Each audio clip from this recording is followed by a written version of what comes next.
정보 시스템 구축 관리 두 번째 출제 대상인 IT 프로젝트 정보 시스템 구축 네 가지 파트 중에서 첫 번째 네트워크 구축 관리에 대해 먼저 살펴보도록 하겠습니다. 학습 목표인데요. 네트워크와 관련되어진 IT 신기술을 익히고 네트워크 장비별 특징을 이해한다. 구축하고자 하는 네트워크 장비의 설치 환경 파악과 장비 구축 간의 제한사항을 식별할 수 있다. 세부 내용으로서는요, 두 파트로 나눠서 살펴보게 되는데요. IT 신기술 및 네트워크 장비 트렌드 정보, 그리고 두 번째, 네트워크 장비, 라우터 100번 스위치 등이라고 출제 기준에 제시되어진 기준대로 살펴보겠습니다. 용어사전으로서 100번 스위치다. 네, 100번이라고 하는 부분 자체는 그 사람이 척추뼈를 이야기해요. 척추뼈, 100번. 여러 네트워크들을 연결할 때 중추적 역할을 수행하는 네트워크로 네트워크를 100번이라고 합니다. 네. 그리고 100번에서 스위칭 역할을 하는 장비가 100번 스위치가 되겠습니다. 첫 번째, IT 신기술 및 네트워크 장비 트렌드 정보에서요. 먼저 살펴보자 하는 부분은 네트워크와 관련된 신기술인데 총 21개 정도를 뽑아봤어요. 기존에 저희가 출제 기준 바뀌기 전에 정보처리 기사는 실기 과목에 IT 신기술이라고 하는 파트가 이 주관식 단답형 문제로 출제가 됐어요. 그 주관식 단답형 출제됐던 문제들, 기출문제들 중에 네트워크와 관련해서 출제되었던 내용들만 좀 선별을 했습니다. 개념 정도로만 정리하시면 될 것 같고 암기할 필요성은 크게는 없을 것 같아요. 네. 첫 번째, 애드혹 네트워크이다. 네. 애드혹 네트워크는 모바일 호스트만으로 구성되어진 네트워크입니다. 재난 현장과 같이 별도의 고정되어진 유선망을 구축할 수 없는 장소에서요. 모바일 호스트만으로 이용해서 구성하는 네트워크이고 망을 구성한 후에 단기간 사용이 되는 경우 유선망을 구성하기 어려운 경우에 적합하고요. 빠른 망 구성과 저렴한 비용이 장점입니다. 두 번째, 저전력 블루투스 기술 BLE 네, 약어인데 블루투스 로 에너지 일반 블루투스와 동일한 2.4GHz대의 주파수 대역을 사용하지만 연결되지 않은 대기 상태에서는 절전 모드를 유지한다. 그래서 주로 낮은 전력으로 저용량의 데이터를 처리하는 시계나 장난감, 비콘, 착용 컴퓨터 등 국소형 사물 인터넷에 적합한 기술이다. 세 번째, 클라우드 컴퓨팅은 요거는 시험에 나올 확률이 좀 높아요. 네. 클라우드 컴퓨팅은 각종 컴퓨팅 자원을 중앙 컴퓨터, 즉 서버 컴퓨터에다가 서비스 컴퓨터에다가 두고 인터넷 기능을 갖는 컴퓨터뿐만 아니라 네, 스마트폰도 대상이고 인터넷 기능을 갖는 단말기로 언제 어디서나 인터넷을 통해서 컴퓨터 작업을 수행할 수 있는 것을 이야기합니다. 중앙 컴퓨터는 복수의 데이터 센터를 가상화 기술로 통합한 대형 데이터 센터로 각종 소프트웨어나 데이터 보안 솔루션 기능을 보유하고 있고요. 서비스 종류는 IOS는 Infrastructure as a Service예요. Infrastructure as a Service. 기반이 되어지는 서비스. 해당 걸레는요. 네. 기업 내에서 전산부서를 별도로 안 둬요. 관리자 정도만 두고요. 네. 해당 이 외부의 클라우드 컴퓨팅을 이용해서 자원에 필요한 부분들을 이용을 하는 형태인데 거의 독자적으로 구축한 서버처럼 몽땅 다 사용할 수 있는 게 iOS 서비스라고 보시면 되고, 네, 파스 서비스는 플랫폼이에요. 플랫폼 에이저 서비스.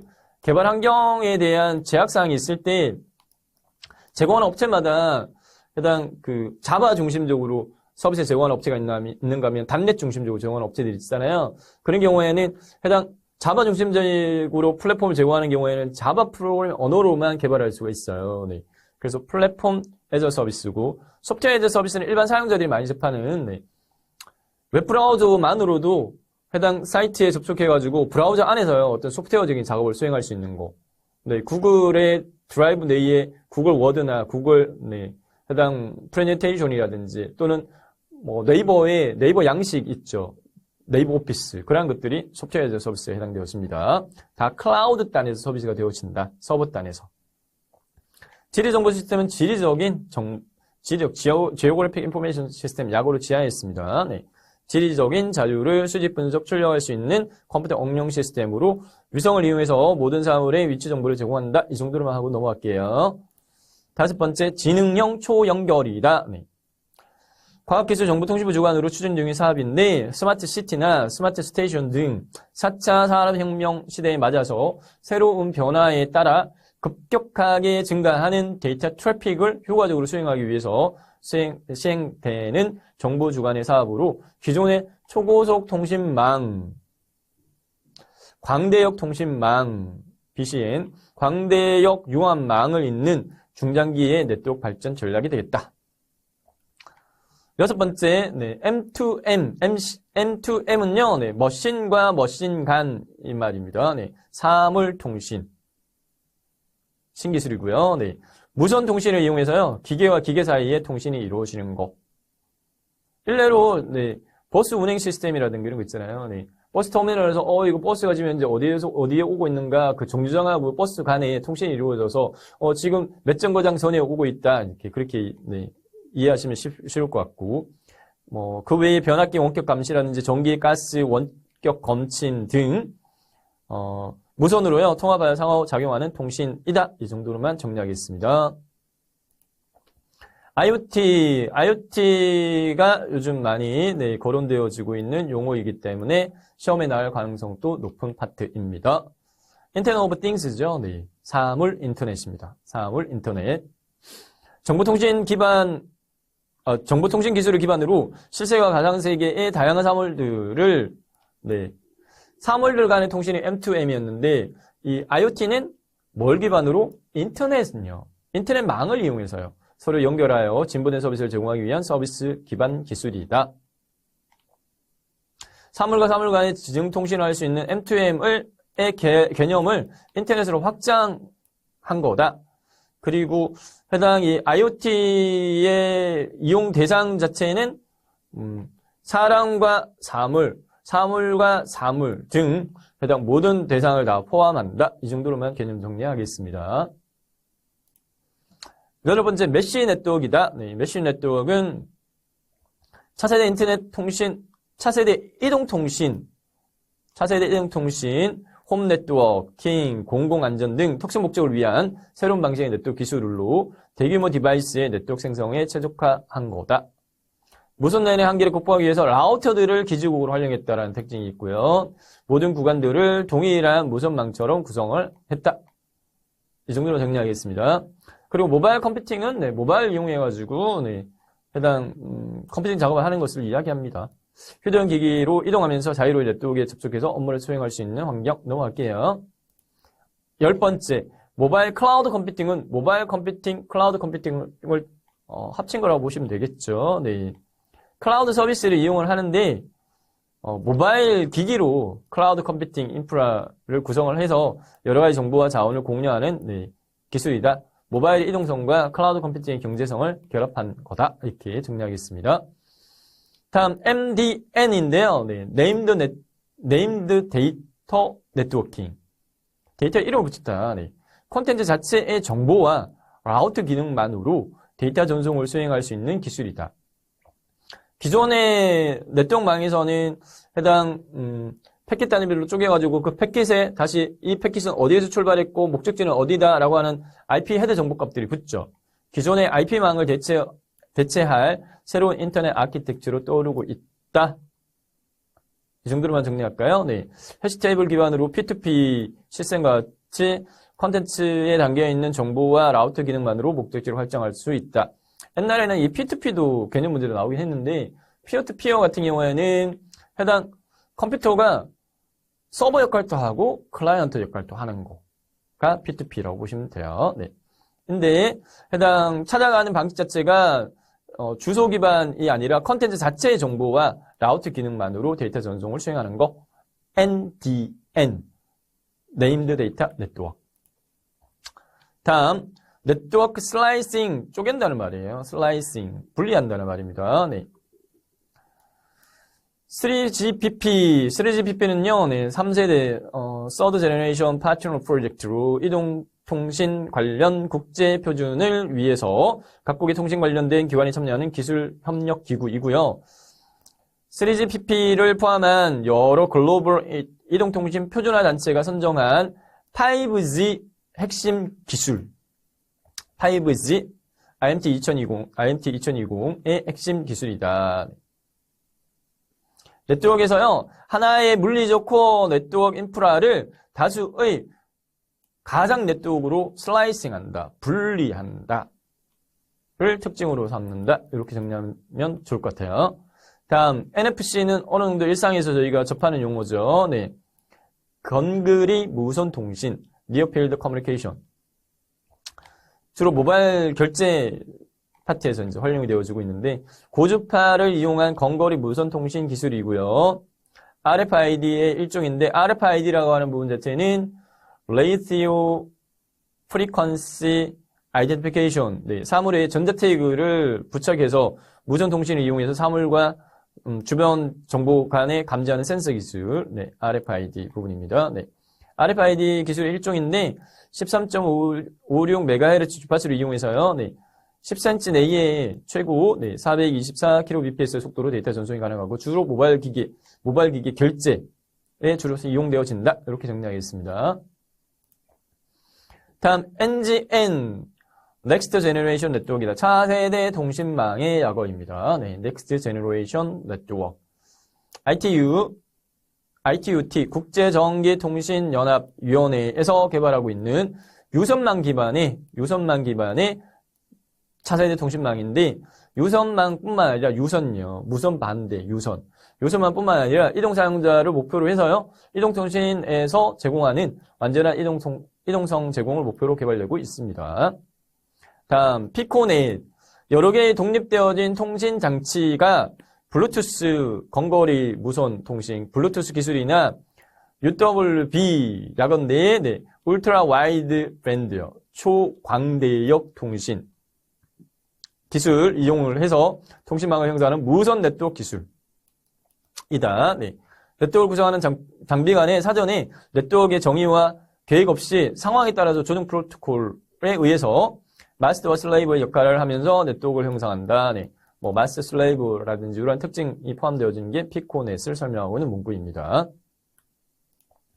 SDN이다. 네. 소프트웨어 디파인 네트워크예요. 네. 소프트웨어가 정의한 네트워크야. 네트워크를 컴퓨터처럼 모델링하여 여러 사용자가 각각의 소프트웨어로 네트워킹을 가상화하여 제어하고 관리하는 네트워크. 소프트웨어 디파인 네트워크. 이 정도로 정리하겠습니다. 네.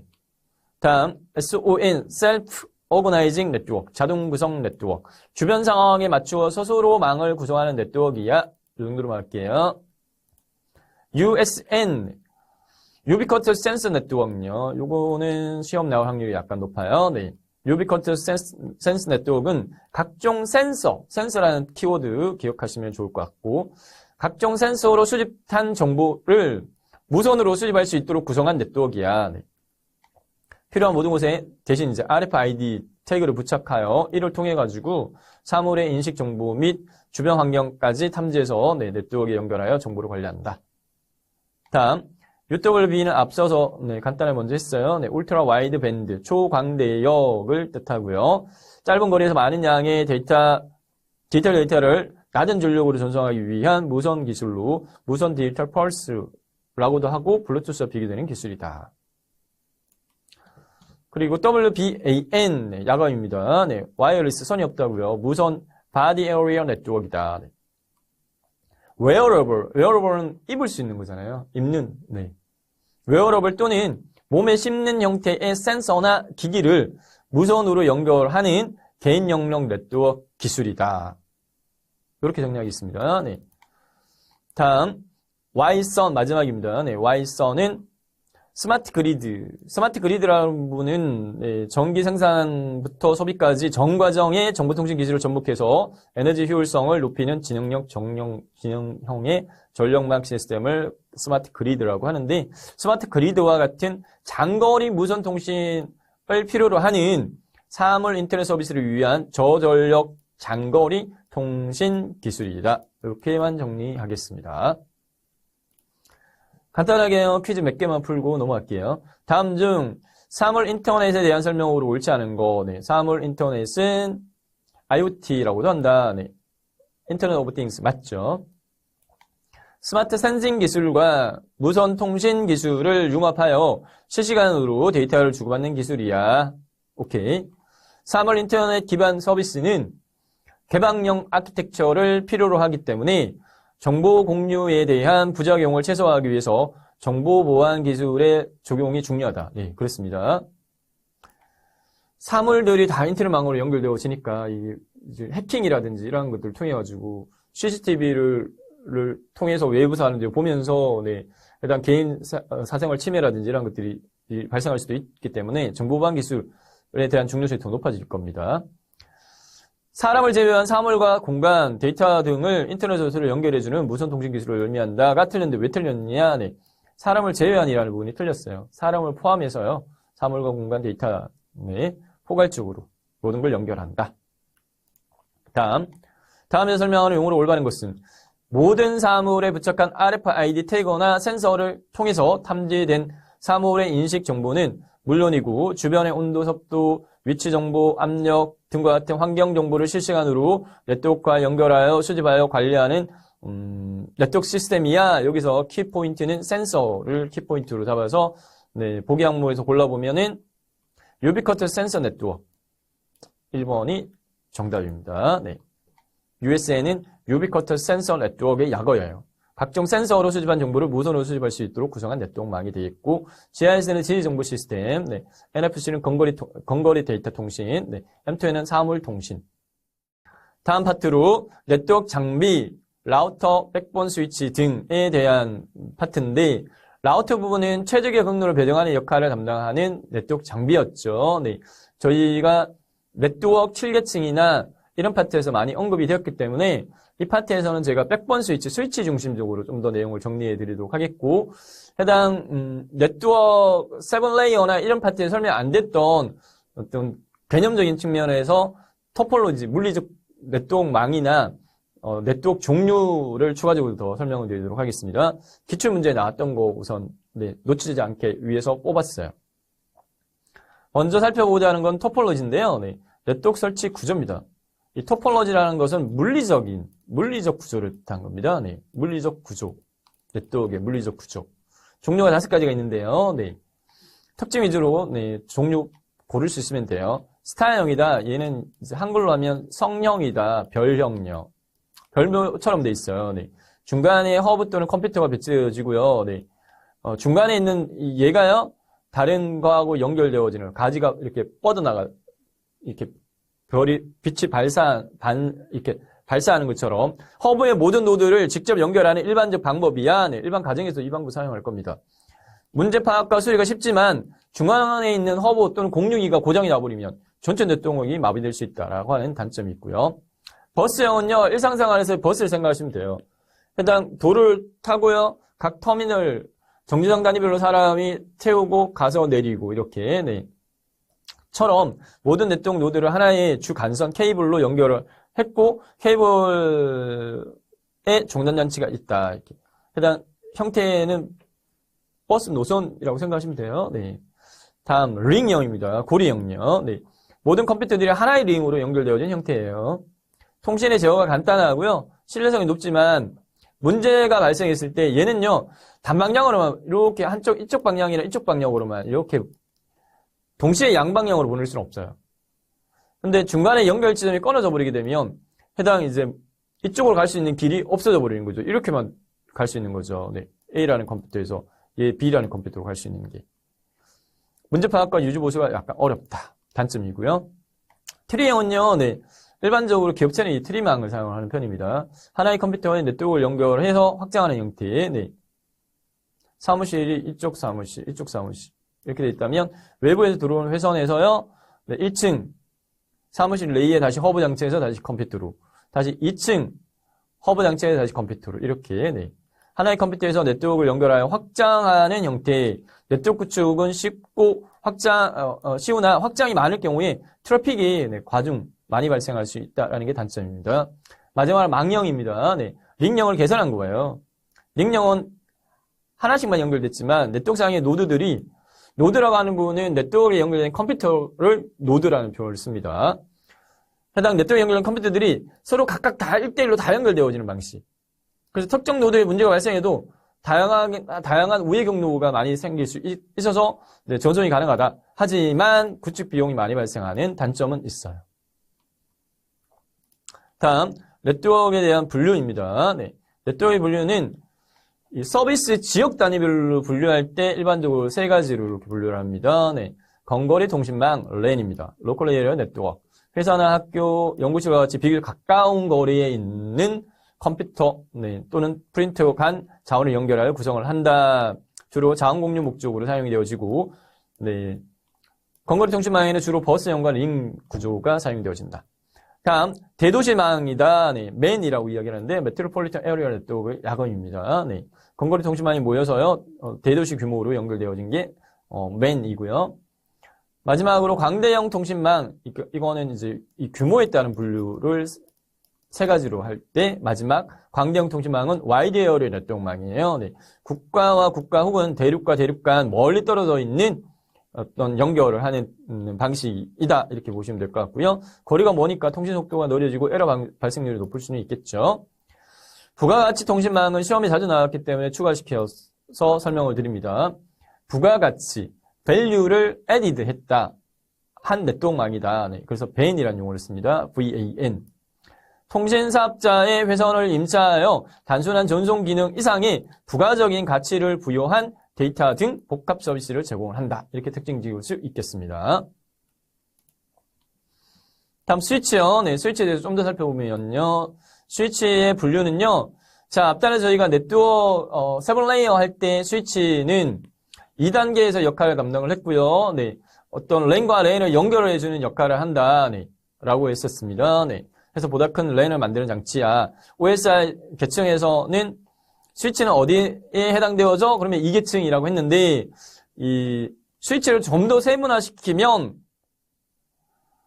이용되어지는 레이어에 따라서 2계층에 해당되어지는 게 L2, 3계층에도 사용될 수 있어요. L3, 4계층 전송 계층에도 사용될 수 있고요. 그 다음에 L7은 응용 계층에도 사용될 수도 있다. 네, 그래서 L2, L3, L4, L7으로 분류할 수 있는데 L2 스위치는 OSI 2계층에 속하는 장비인데 일반적으로 스위치라고 하면 L2 스위치를 이야기합니다. 맥 주소를 기반으로 맥 주소라는 거는 랜카드 번호라고 보시면 돼요. 네, 프레임을 전송한다. 동일 네트워크 간의 연결만 가능하다. L3 레이어는 L3 스위치는요. 네, OSI 7계층에 3계층에 해당되어진다. 물리계층, 데이터 링크 계층, 3계층은 네트워크 계층이죠. 네, 네트워크 계층에 속하는 장비로 L2 스위치에 라우터 기능을 추가를 시켜서 IP 주소를 기반으로 패킷을 전송할 수도 있다. 서로 다른 네트워크 간의 연결이 가능하다. L4 스위치는 OSI 7계층 중에 4계층은 물리 계층, 데이터 링크 계층, 네트워크 계층, 전송 계층입니다. 전송 계층, 트랜스포트 레이어. 4계층에 해당하는 장비로 로드 밸런스가 달린 L3 스위치로 로드 밸런스는 특정 서버에만 부하가 발생하지 않도록 트래픽을 분산시켜주는 장비가 로드 밸런스고요. 로드 밸런스가 달린 L3 스위치로 IP 주소 및 TCP, UDP 기반으로 사용자의 요구를 서버의 부하가 적은 곳으로 배분하는 로드 밸런싱 기능을 제공한다. L4 스위치. 전송 기능이 내장되어진, 추가되어진 스위치. L7 스위치는 OSI 7계층의 7계층은요. 응용 계층이죠. 네. 응용 계층에 해당하는 장비로 IP 주소와 TCP, UDP 포트 정보의 패킷의 내용까지 참조해서 세밀하게 로드 밸런싱을 할 수가 있다. 스위치에 대한 세부 분류였습니다. 네. 다음 스위치의 방식인데요. 네. 스위치가 프레임을 전달할 때 이 프레임은 해당 데이터의 전송 단위죠. 네. 해당 데이터 링크 계층인 스위치에서는 프레임 단위로 데이터를 전송을 했었어요. 네. 스위치가 프레임을 전달하는 방식에 따라서요. 스토어, 저장하고 포워딩하는, 전달하는 것과 컷스로 그리고 프래그먼트 프리로 나누는데 스토어 앤 포워딩은 데이터를 모두 받은 다음에 스위치하는 방식이고요. 그리고 두 번째 컷스로는요. 데이터를 목적지 주소만을 확인하고 바로 스위칭하는 방법. 프래그먼트 프리는 스토어 앤 포워딩과 컷스루의 장점을 결합한 방식이 프래그먼트 프리 방식입니다. 100번 스위치요. 네, 100번 스위치는 요 개념 문제로 나올 수 있어요. 100번 스위치. 여러 네트워크들을 연결할 때 중추적 역할을 하는 네트워크를 100번이라고 한다. 네, 촉출하고 말씀드렸죠. 100번이라고 하는데 100번에서 스위칭 역할을 하는 장비를 100번 스위치로 간다. 100번 스위치는 모든 패키지 가는 네트워크의 중심에 위치하고요. 대규모 트래픽을 처리하려면 고성능의 100번 스위치가 사용이 돼야 되고 주로 L3 스위치가 100번 스위치 역할을 담당한다. L3는 네트워크이잖아요. 네, 네트워크 계층. 그래서 라우터의 기능을 추가시켜가지고 경로 배정이라든지, 네. 다음, Hierarchical 3-layer 모델이라고 네트워크 구축을 위한 Hierarchical 3-layer 모델은 계층 구조를 3계층으로 해 놓았는데요. 네. 여기가 제일 밑에가 액세스 계층이고요. 네. 사용하는 장비는 L2 스위치를 이용을 하고요. 사용자가 네트워크에 접속할 때 최초로 연결하는 계층이고 성능은 낮아도 되지만 포트 수는 사용자 수만큼 있어야 되고 사용자로부터 오는 통신을 집약해서 어디로 상위는 디스트리뷰션 계층으로 전송을 한다. 디스트리뷰션 계층에서 사용되어지는 배치 장비는 라우터와 L3 스위치 그리고 액세스 계층에서 연결되어진 계층이고 액세스 계층에서 오는 통신을 집약해서 다시 상위 계층이 코어 계층으로 전송을 담당한다. 브로드캐스트의 도메인을 라우터로 배치를 하고요. 네, 적절한 라우팅 보안 정책이 필요하고 보안 및 필터링 서비스를 제공한다. 그리고 제일 상위가 코어 계층이에요. 코어 계층은 사용 장비가 100번 스위치를 사용하고요. 네. 액세스 계층과 반대로요. 포트 수가 적어도 되지만 성능이 좋은 장비를 배치한다. 최대한 빠른 서비스 지원을 담당을 한다. 이렇게 정리할 수 있겠습니다. 자, 문제를 정리해 볼게요. 다음 랜의 네트워크 토폴로지 물리적 망 구성은 어떤 형인가? 주어지는 게 주관선이 있고요. 네, 그 다음에 여기에 해당 컴퓨터들이 연결되어져 있다. 네.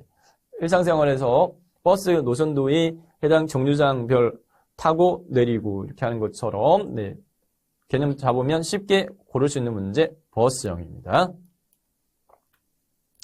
두 번째, 통신사업자의 회선을 임차하여 단순한 전송 기능 이상의 부가가치를 부여한 데이터로 복합적 서비스를 제공하는 정보통신망 종류 4가지로 나눠 살펴봤잖아요. 규모별로 근거리 통신망, 대도시 규모 통신망 맨, 광대형 통신망 WAN, 마지막으로 저희가 부가가치 통신망 VAN, Value Added 네트워크망. 4번이 정답입니다. 가치를 붙였다고요. Value Added Network. 다음, Hierarchical 3-layer 모델에 대한 설명으로 틀린 거. 디스트리뷰션 계층은 두 번째 상위 계층이었어요. 제일 밑에 계층은 액세스 계층이었고요. 그 다음에 디스트리뷰션 계층, 그 다음에 코어 계층이었습니다. 디스트리뷰션 계층은 100번 계층이라고 한다. 100번 계층은 코어 계층이었어요. 코어 계층. 그래서 1번 틀렸고, 액세스 계층, 디스트리뷰션 계층, 코어 계층으로 분류하고, 액세스 계층은 사용자가 네트워크에 최초 연결하는 지점이고, 코어 계층은 인터넷에 연결하는 계층이야. 맞습니다. 모의평가 문제, 다시 문제로 정리하겠습니다. 다음에서 설명하는 용어로 올바른 것은 인터넷을 기반으로 사람과 사물, 사물과 사물 간의 정보를 상호 소통하는 지능력, 기술 및 서비스를 말한다. 네. 인터넷에 연결되어진 기기가 사람의 개입 없이 상호간에 알아서 정보를 주고받고 받아 처리할 수 있다. 사물 인터넷이죠. IoT, 인터넷 오브 띵스에 대한 설명입니다. M2N은 사물 통신이고, SDN은 Software Defined Network, RFID는 칩입니다. 내장 칩. 다음 중 지리적으로 분산되어 있는 컴퓨터 자원을 초고속 인터넷망을 통해 격자 구조 연결하여 공유함으로써 하나의 고성능 컴퓨터처럼 사용하는 방법은 이 문제는요, 제가 내용상에서 포함을 안 시켰는데요. 설명하면서 알려드리려고, 기출 문제입니다. 격자가 영어로 그리드예요. 그리드. 그래서 요 힌트로 답을 고를 수 있어요. 그리드 컴퓨팅이 되겠습니다. 지리적 분산되어 있는 컴퓨터 자료를 초고속망을 통해서 격자 구도를 연결해서 공유 이렇게 되어 있습니다. 유비쿼터스는 도처에 존재하지 않는 해당 네트워크망 보이지 않는 네트워크망. 가상 컴퓨터, 클라우드 컴퓨터. 다음 세 번째. 다음에 설명하는 용어에 해당하는 것은 인터넷상에서 서버 및 회선, 플랫폼, 소프트웨어 등과 같은 정보기술 자원을 소유하지 않고 서비스 형태로 빌려서 쓰는 방식이야. 상식이라고 되어 있는데 빌려 쓰는 방식이다. 매우 큰 가상화되어진 컴퓨팅 환경이다. 가상화 기술이 요구되어지고요. 네, 얘는 뭐냐면 이제 하드웨어적인 부분 자체를 가상적으로 얘를 쪼개가지고 여러 사람들이 빌려 쓸 수 있는 공간을 할당하는 네, 서버 단에서 처리가 되어지는 클라우드 컴퓨팅을 설명하고 있습니다. 클라우드 컴퓨팅에 대한 설명입니다. 네, 요거는 기억을 좀 하실 필요가 있으세요. 다음, 중앙에 호스트 컴퓨터가 있고요. 네, 이를 중앙에 이렇게 있고요. 이를 중심으로 해당 터미널들이 이렇게 연결되어 있는 망 구성 형태가 있어요. 네, 어떤 망 구성 형태가 되어 있냐? 물리적 망. 네, 별처럼 보이죠? 네, 성형입니다. 네, 스타형요. 스타. 3번이 정답입니다. 마지막 네 번째, L4 스위치에 대한 기능이 아닌 것은 스위치가 OSR 레이어 중에 어디에 따라서 네, 기능이 추가되어진다라고 말씀드렸는데 4 계층은 OSR 7계층요, 네, 물리 계층, 그 다음에 1계층, 네, 2계층, 데이터 링크. 반복해서 네, 저희가 요거 OSR 7계층은 꼭 알아주셔야 돼요. 이제 네트워크 표준 모델이에요. 네, 3계층 네트워크 계층. 4계층 트랜스포트 전송 계층, 5계층 세션 계층, 6계층 네, 표현 계층 프레젠테이션, 7계층이 응용 계층 이렇게 돼 있단 말이에요. 네, 4계층은요 전송이에요. 전송, 전달하는 거. 대표적인 프로토콜 TCP하고 UDP가 있었죠. 자, L4 스위치의 기능이 아닌 거, 로드 밸런싱 기능을 제공합니다. 네, 부하가 많은 부분은 이렇게 네. 로드 밸런싱 전체적으로 유지하는 거. TCP, UDP를 기반으로 TLP 분류합니다. 맞고요. 네. 패킷 내용을 참조해서 TLP를 분배한다. 네. 패킷에 대한 내용 참조하는 부분은 L7이었어요. 네. L7 스위치가 패킷 내용까지 참조했습니다. 네. 3번 틀렸고, 사용자 요구를 서버의 부하가 적은 곳으로 배분한다. 네. 부하를 밸런싱한다. 로드 밸런싱 기능 제공했죠. 네. 내용 정리합니다. 두 파트로 크게 나눠서 살펴봤었어요. IT 신기술 및 네트워크 장비 트렌드 정보 파트에서 살펴봤던 내용은 네트워크 관련되어진 신기술 총 21개 제가 뽑았었는데 다 암기할 필요는 없고 그 중에서도 이렇게 간단하게만 다시 용어 정리해볼게요. 네, 애드호크 네트워크 있었고요. 그리고 클라우드 컴퓨팅, IoT, 사물 인터넷, 그리고 MNN은 네임드 네트워크, 네임드 데이터 네트워크, 네, IP 기반이 아니라 해당 컨텐츠 내용과 라우팅 기술, 그리고 NFC 건거리 통신망, 피코넷이 있었고, USN 센서 중심적인 유비쿼터스 네트워크, 센서 네트워크였습니다. 네트워크 장비, 네, 라우터 100번 스위치 중에서 라우터는 저희가 뺐어요. 네, 라우터는 앞단에 저희가 다뤄가지고, 라우터는 최적의 경로를 배정해주는 역할을 담당한다. 네, OSI 7계층 중에 3계층 네트워크 계층에 해당되어지는 주요 장비야. 이렇게, 네. 그리고 프로토콜이 서로 다른 거. 네. 내부 네트워크에서 랜과 랜을 연결할 때는 브릿지나 네, 스위치 등이 사용이 되었었고요. 자, 네트워크 토폴로지에 대한 부분을 저희가 네, 물리적인 망 구성으로서요. 별처럼 생긴 거, 별형, 버스형, 링형, 트리형, 망형 이렇게 살펴봤고, 그다음 네트워크의 분류로서요. 규모에 따른 분류로서는 건거리 통신망 랜, 대도시 통신망 맨, 광대역 통신망 웬, 그리고 밸류를 가치를 더한 거 웬. 스위치의 종류는 OSI 7계층의 종류별로 L2, L3, L4, L7 스위치가 있었고 하이어티컬 3 레이어 모델로서는 액세스 계층, 디스트리뷰션 계층, 코어 계층이 있었습니다. 네, 이상으로 네트워크 구축 관리에 대해 살펴봤습니다. IT 프로젝트 정보 시스템 구축 관리의 두 번째 소프트웨어 구축 관리에 대해 살펴보도록 하겠습니다. 학습 목표는요, 소프트웨어와 관련되어진 IT 신기술의 종류와 특징을 이해한다. 두 번째, 소프트웨어 개발 보안의 개념과 보안 관련 기관 및 소프트웨어 개발 프로젝트의 참여자별 보안 활동 역할에 대해 이해하도록 하겠고요. 마지막으로 소프트웨어 개발 보안 활동 관련 법령 및 규정에 대해 살펴보도록 하겠습니다. 학습할 내용은 두 파트로 나눠서요. IT 신기술 및 소프트웨어 개발 트렌드 정보. 두 번째, 소프트웨어 개발 보안 정책에 대해 알아보도록 하겠습니다.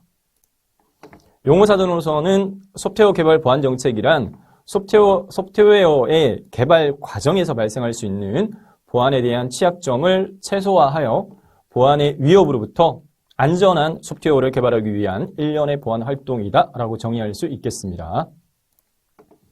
IT 신기술 및 소프트웨어 개발 트렌드 정보인데요. 이 파트는 NCS 학습 모듈하고는 관련성이 좀 떨어집니다.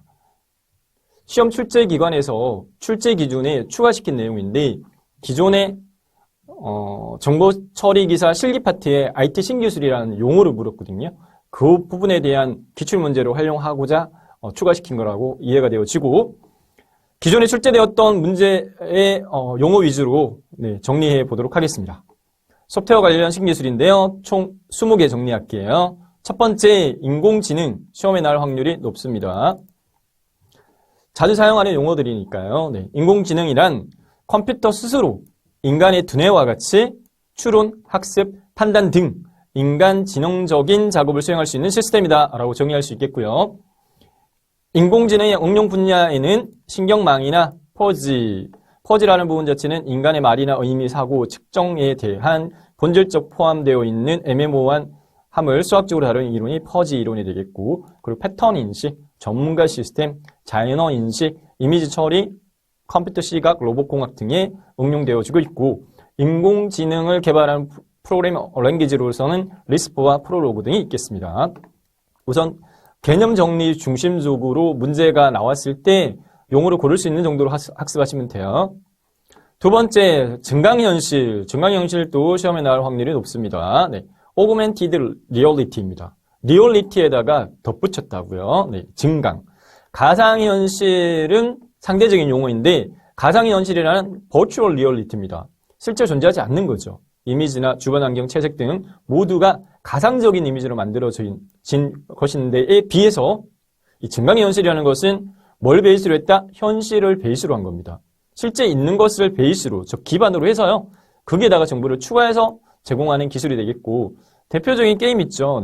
포켓몬스터라는 게임 같은 경우에는 현실의 지적 위치에 기반으로 포켓몬스터 게임을 덧붙여가지고 증강현실의 대표적인 게임, 컨텐츠가 되겠고요. 활용 분야로는 게임, 교육, 오락, 패션 등 다양한 분야에 응용이 가능하겠습니다. 가상현실과 비교해서 증강현실의 차이는 리얼리티, 현실을 기반으로 만들어진 거다. 세 번째, 블록체인입니다. 블록체인은 비트코인과 같은 가상화폐가 많이 이슈화되어지면서 알려진 용어인데요. 비트코인과 분산 장부다. P2P 네트워크를 이용해서 피어-투-피어는 컴퓨터가 클라이언트 및 서버 역할을 같이 하는 거죠. 피어-투-피어 네트워크를 이용해서 온라인 금융 거래 정보를 온라인 네트워크 참여자의 디지털 장비에 디지털 지갑이라고도 하는데 디지털 장비에 분산 저장하는 기술이다. 기존의 금융 회사들이 사용하고 있는 중앙 집중형 서버에 거래 정보를 저장할 필요가 없고 그렇다 보니까 관리 비용이 절감되어진다. 그리고 분산 저장되어지기 때문에 해킹에 대한 위험이 더 낮아질 수 있다. 해킹이 어려워질 수 있다. 보안이나 거래 안정성이 향상된다. 대표적인 사례는 가상화폐 비트코인이 있겠습니다. 네 번째, 공통평가 기준 Common Criteria. ISO 15480 표준으로 408 표준으로 채택되어진 정보보호 제품 평가 기준입니다. 정보보호 제품 평가 기준. 정보화의 순기능 역할을 보장하기 위해서 정보화 제품의 정보보호 기능과 이에 대한 사용 환경 등급을 정한 기준이 되겠습니다. 다섯 번째, 복잡 이벤트 처리, CEP 약어인데요. Complex Event Processing. 실시간으로 발생하는 많은 사건, 즉 이벤트들 중에 의미가 있는 것만을 추출할 수 있도록 사건 발생 조건을 정의하는 데이터 처리 방법이 되겠습니다. 검증이라든지 통신, 전력, 물류, 국방 등에서 대용량의 데이터 스트림에 대한 요구에 실시간적으로 대응하기 위해서 개발된 기술이었고요. 미들웨어에 접속을 하게 되면 기업이 독자적으로 실시간 애플리케이션 개발도 가능하겠다. 미들웨어라는 용어는 소프트웨어와 하드웨어의 중간단, 네, 미들웨어, 운영체제와 또는 해당 운영체제에 의해 실행되어지는 응용 프로그램 사이에서 방금 말씀드렸던 소프트웨어와 하드웨어의 중간은 펌웨어였고 미드웨어는 다른 개념이죠. 네, 미드웨어는 운영체제와 해당 운영체제에 의해 실행되어지는 응용 프로그램 사이에서 운영체제가 제공하는 서비스 이외에 추가적으로 서비스를 제공하는 소프트웨어를 뜻합니다. 저희가 학습했던 예제 중에는 WAS도 미드웨어였고요. 네, 웹 애플리케이션 서버 같은 경우도. 다음 딥러닝. 딥러닝은 깊게 학습한다 말이죠. 네, 인터넷 두뇌를 모델로 해서요. 인공식량망을 기반으로 기계 학습하는 기술이다. 많은 데이터를 이용해서 컴퓨터가 마치 사람처럼 스스로 학습, 러닝에 포커스를 두시면 될 것 같아요. 앞서 살펴봤던 AI 같은 경우에 인공지능망이고요. 네, 여기는 딥러닝. 컴퓨터가 마치 사람처럼 스스로 학습할 수 있어 특정 업무를 수행할 때 정형화된 데이터를 입력받지 않고 스스로 필요한 데이터를 수집 분석하여 고속으로 처리가 가능하다. 7번째, 디지털 트윈. 트윈이라는 건 쌍둥이라는 말이잖아요. 네. 현실에 있는 사물을 소프트웨어로 가상화한 모델을 뜻하고 자동차나 항공이나 에너지, 국방, 헬스케어 등 여러 분야에서 활용 가능하고 현실 속의 사물을 대신해서 다양한 상황을 모의 실험하기 위한 용도로 사용된다. 8번째, 엑스퍼트 시스템, 전문가 시스템. 주로는 의료 같은 경우에 보면은 다양한 치료 케이스들이 있죠. 사례들이 있죠. 그리고 법률적인 부분들도 그렇고, 네, 다양한 사례집들이 있는데 그걸 다 암기할 수는 없잖아요. 네.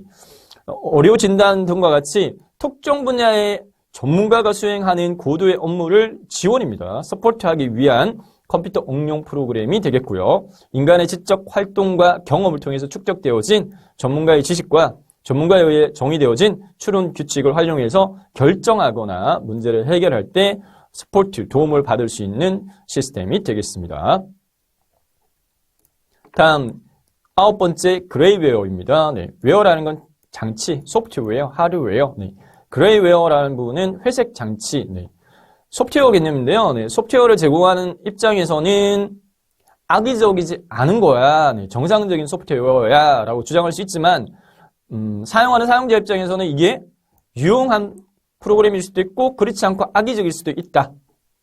그러한 케이스가 애드웨어나 스파이웨어나 기타 이러한 것들이 되겠는데, 즉 그레이웨어는 정상적인 소프트웨어를 화이트, 백색으로 봤을 때 악성 소프트웨어를 흑색으로 하면 섞어가지고 중간적이다라는 측면에서요. 네, 그레이웨어라는 용어를 씁니다.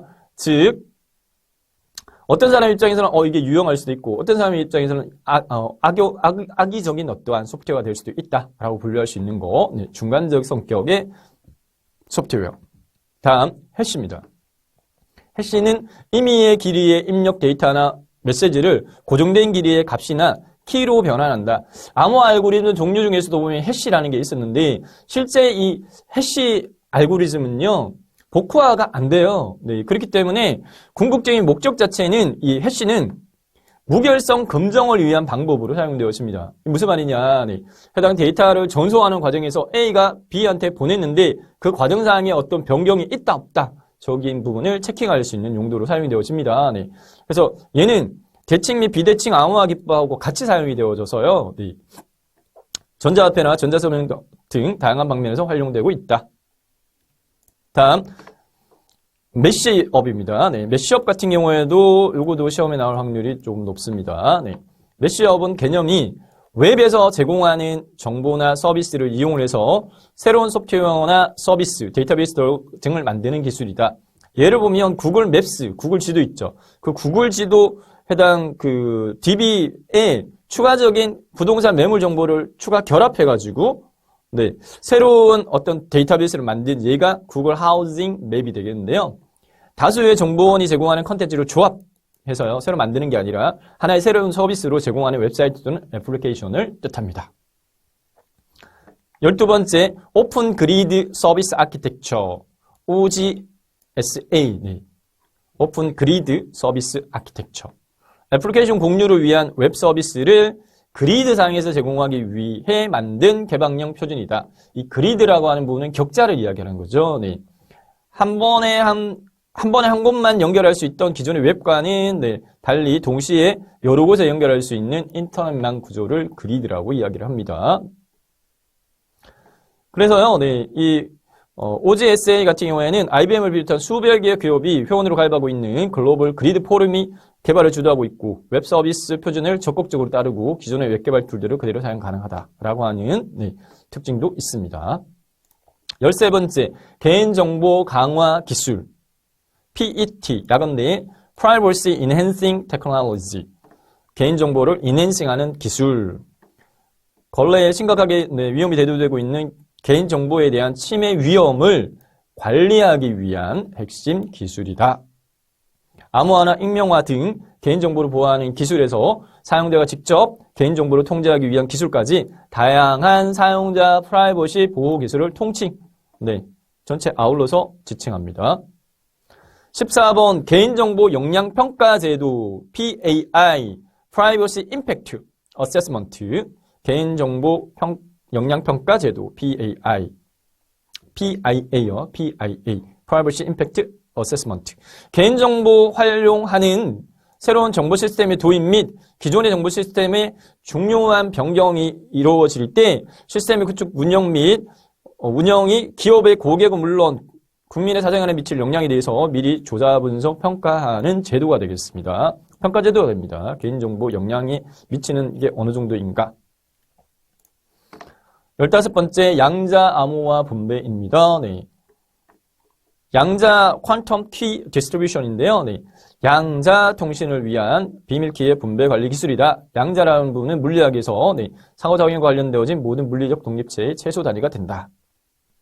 보안이 필요한 두 시스템의 양자 암호 키 분배 시스템을 설치, 운영함으로써 두 시스템은 암호 알고리즘 동작에 필요한 비밀키를 안전하게 공유, 그리고 양자 키 분배에 의해 얽힘 상태 광자 쌍을 이용하여 단위 광자를 이용하는 방법이 있다.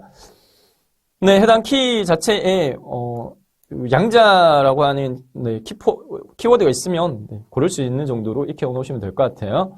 그리고 16번째, Rich Internet Application, RIA, Rich, 인터넷 애플리케이션인데 지금은 서비스가 저물고 있는 플래시 애니메이션이요.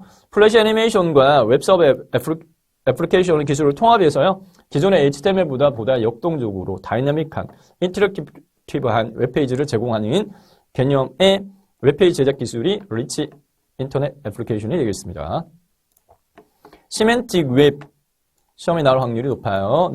시멘틱 웹은 컴퓨터가 사람을 대신하여 정보를 읽고 이해하고 가공까지 해서 새로운 정보를 만들어낼 수 있는 의미론적인 웹이라는 의미를 가지는 차세대 지능형 웹이 되겠습니다.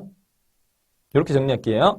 다음 18번 서비스 지향 아키텍처, 서비스 오리엔티드 아키텍처, 약어로 SOA가 되겠고요. 정보 시스템을 공유 및 재사용이 가능한 서비스 단위나 공유나 재사용이 가능한 서비스 단위나 컴포넌트 중심으로 구축하는 정보기술 아키텍처가 되겠습니다. SOA는 비즈니스 로직과 기술을 추상화하여 도메인 간의 느슨한 결합을 유도한다. 19번 소프트웨어 에스크로, 에스크로는 예치대조예요. 해당 전자상거래에서 보면 대금은 지불을 했는데 물품이 엉뚱한 게 온다든지 그런 것들을 막기 위해 가지고 해당 그 대금 자체를 직접 주지 않고 에스크로 예치금 제도 운영하는 은행이나 이런 데 맡겼다가 제대로 받았어요 할 때 주는 소프트웨어 에스크로 제도는 소프트웨어 개발자의 지식재산권을 보호하고 사용자는 저렴한 비용으로 소프트웨어를 안정적으로 사용 및 유지보수 받을 수 있도록 소스 프로그램과 기술 정보 등을 제3자 기관에 보관하는 것을 뜻하고요. 마지막으로 증발품이다. 베이퍼웨어 같은 경우에는 판매 계획 및 배포 계획은 발표했는데 실제적으로 고객한테는 판매되거나 배포되지 않고 있는 소프트웨어를 뜻합니다.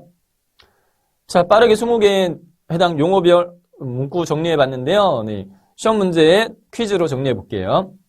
컴퓨터 스스로 인간의 두뇌와 같이 추론과 학습과 판단 등 인간 지능적인 작업을 수행하는 시스템은 무엇인가? 인공지능 메시업 서비스 형 소프트웨어와 증강현실 중에 인공지능이 되겠죠. 컴퓨터 스스로 인간의 두뇌와 같이 추론학습 판단하는 인간지능적 작업, 인공지능. 두 번째, 다음에서 설명하는 최신 정보 기술로 올바른 걸 골라라. 컴퓨터가 정보들 사이의 연관성을 이해하고 처리할 수 있는 에이전트 프로그램을 통해 사용자가 원하는 정보를 찾아 제공을 한다. 컴퓨터들끼리 정보를 주고받으며 자체적으로 필요한 일을 처리할 수 있고 차세대 지능형 웹이다. 네, 마지막 이 설명이 제일 키포인트예요. 차세대 지능형 웹, 시멘틱 웹을 설명하고 있습니다. 시멘틱 웹, 의미론적인 정보를 유추하는 웹. 3번 소프트웨어 관련되어진 신기술 설명이 틀린 거. 해시는 데이터 암호화가 아닌 무결성 검증을 위한 방법으로 사용되어진다. 네. 전송 간에 수정사항이 있는지 없는지를 체킹하는 목적. 설명 맞고요. 증강현실은 이미지 주변 배경, 객체 모두를 가상의 이미지로 만들어서 보여줘 라고 되어 있는데요. 네. 이 설명 문구는 증강현실이 아니라 가상의 현실에 대한 설명입니다. 그래서 얘가 틀렸습니다. 증강현실은 현실을 기반으로 정보를 추가한 거. 증강. CC는 Common Criteria, 정보의 순기능 역할을 보장하기 위해 정보와 제품의 보호 기능과 이에 대한 사용자 환경 등급을 정한 기술이야. 맞고요. 마지막, 메시업은 웹에서 제공하는 정보 및 서비스를 이용하여 새로운 소프트웨어나 서비스, 데이터베이스 등을 만드는 기술이다. 맞는 설명입니다. 다음 두 번째 파트, 소프트웨어 개발 보안 정책에 대해 살펴보도록 하겠는데요. 네. 소프트웨어 개발 보안 정책은 개념이 소프트웨어 개발 과정에서 발생할 수 있는 보안에 대한 취약점을 낮추자, 최소화하여 보안 위협으로부터 안전한 소프트웨어를 개발하기 위한 일련의 보안 활동을 뜻합니다. 소프트웨어 개발 생명 주기, 소프트웨어 디벨롭먼트 라이프 사이클, 각 단계에서 요구되는 보안 활동을 수행해서 안전한 소프트웨어 개발하는 것을 목적으로 한다. 네, 나중에 저희가 챕터 20챕터에 보면은 해당 소프트웨어 보안 정책과 관련해서 구체적으로 Secure SDLC에 대해 살펴볼 거예요. 보안 소프트웨어 개발 생명 주기에 대해 살펴볼 겁니다. 그와 연관된 내용입니다. 소프트웨어 보안에 대한 취약점이 발생하는 경우는 어떤 경우일까? 네, 보기 항목 5개 나와 있으니까 문제와 내기 수월하겠죠. 네, 사지선답형으로 객관식이 나오니까. 보안 취약점이 발생할 수 있는 경우. 첫 번째, 보안 요구 사항이 정의되어 있지 않은 경우. 두 번째, 소프트웨어 설계 시 논리적인 오류가 포함되어 있는 경우. 물리적 오류가 아니라 논리적 오류입니다. 소프트웨어 설계 시. 기술 취약점을 갖고 있는 코딩 규칙을 적용한 경우. 소프트웨어 배치가 적절하지 않은 경우, 보안 취약점 발견할 때 적절하게 대응하지 못하는 경우가 소프트웨어 보안 취약점이 발생하는 경우가 되겠습니다. 다음 소프트웨어 개발 보안과 관련되어진 기관에 대해 정리해 보도록 하겠는데요. 소프트웨어 개발 보안과 관련되어진 활동 주체인 정책기관은 행정안전부입니다.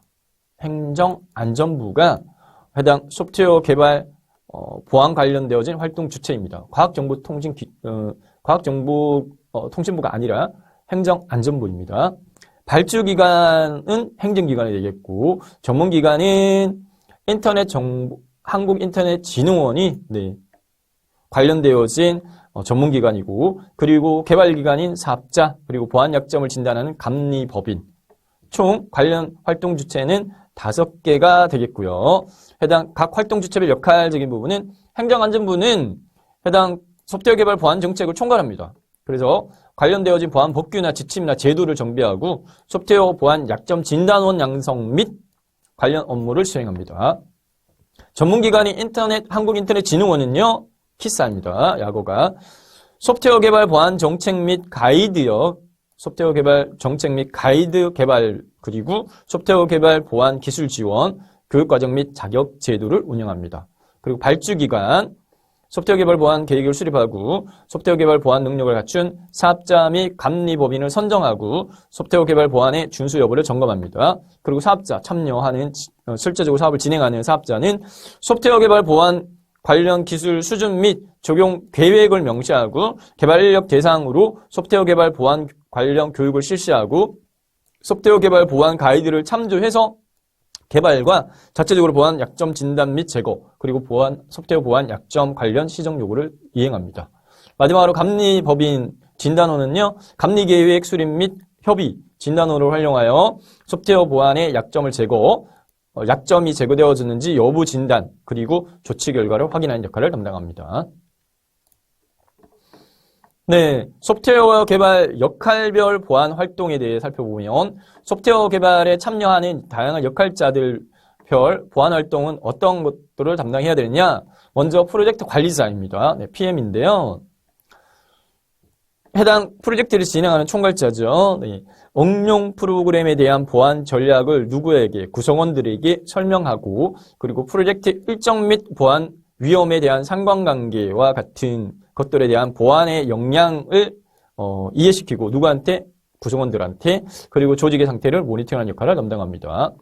프로젝트 팀을 이끌어가야 되어지는 관리자니까. 그리고 소프트웨어 요구사항에 대한 분석가.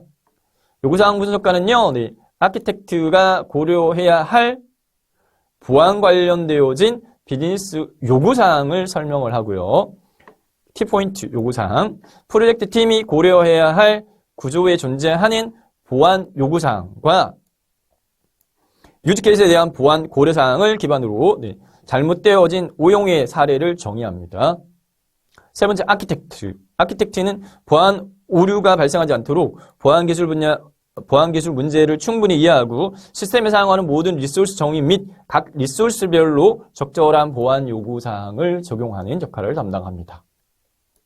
네 번째, 설계자, 디자이너는 특정 기술이 보안 요구사항을 만족하는지 확인하고 애플리케이션 보안 노력에 대한 품질 측정을 지원하고 많은 비용이 필요로 하는 수정 요구사항을 최소화하기 위한 방법을 제공하고 타사의 소프트웨어 통합할 때 발생 가능한 보안 위험을 이해 및 식별되어진 보안 위협에 적절히 대응하는 역할을 담당하고요.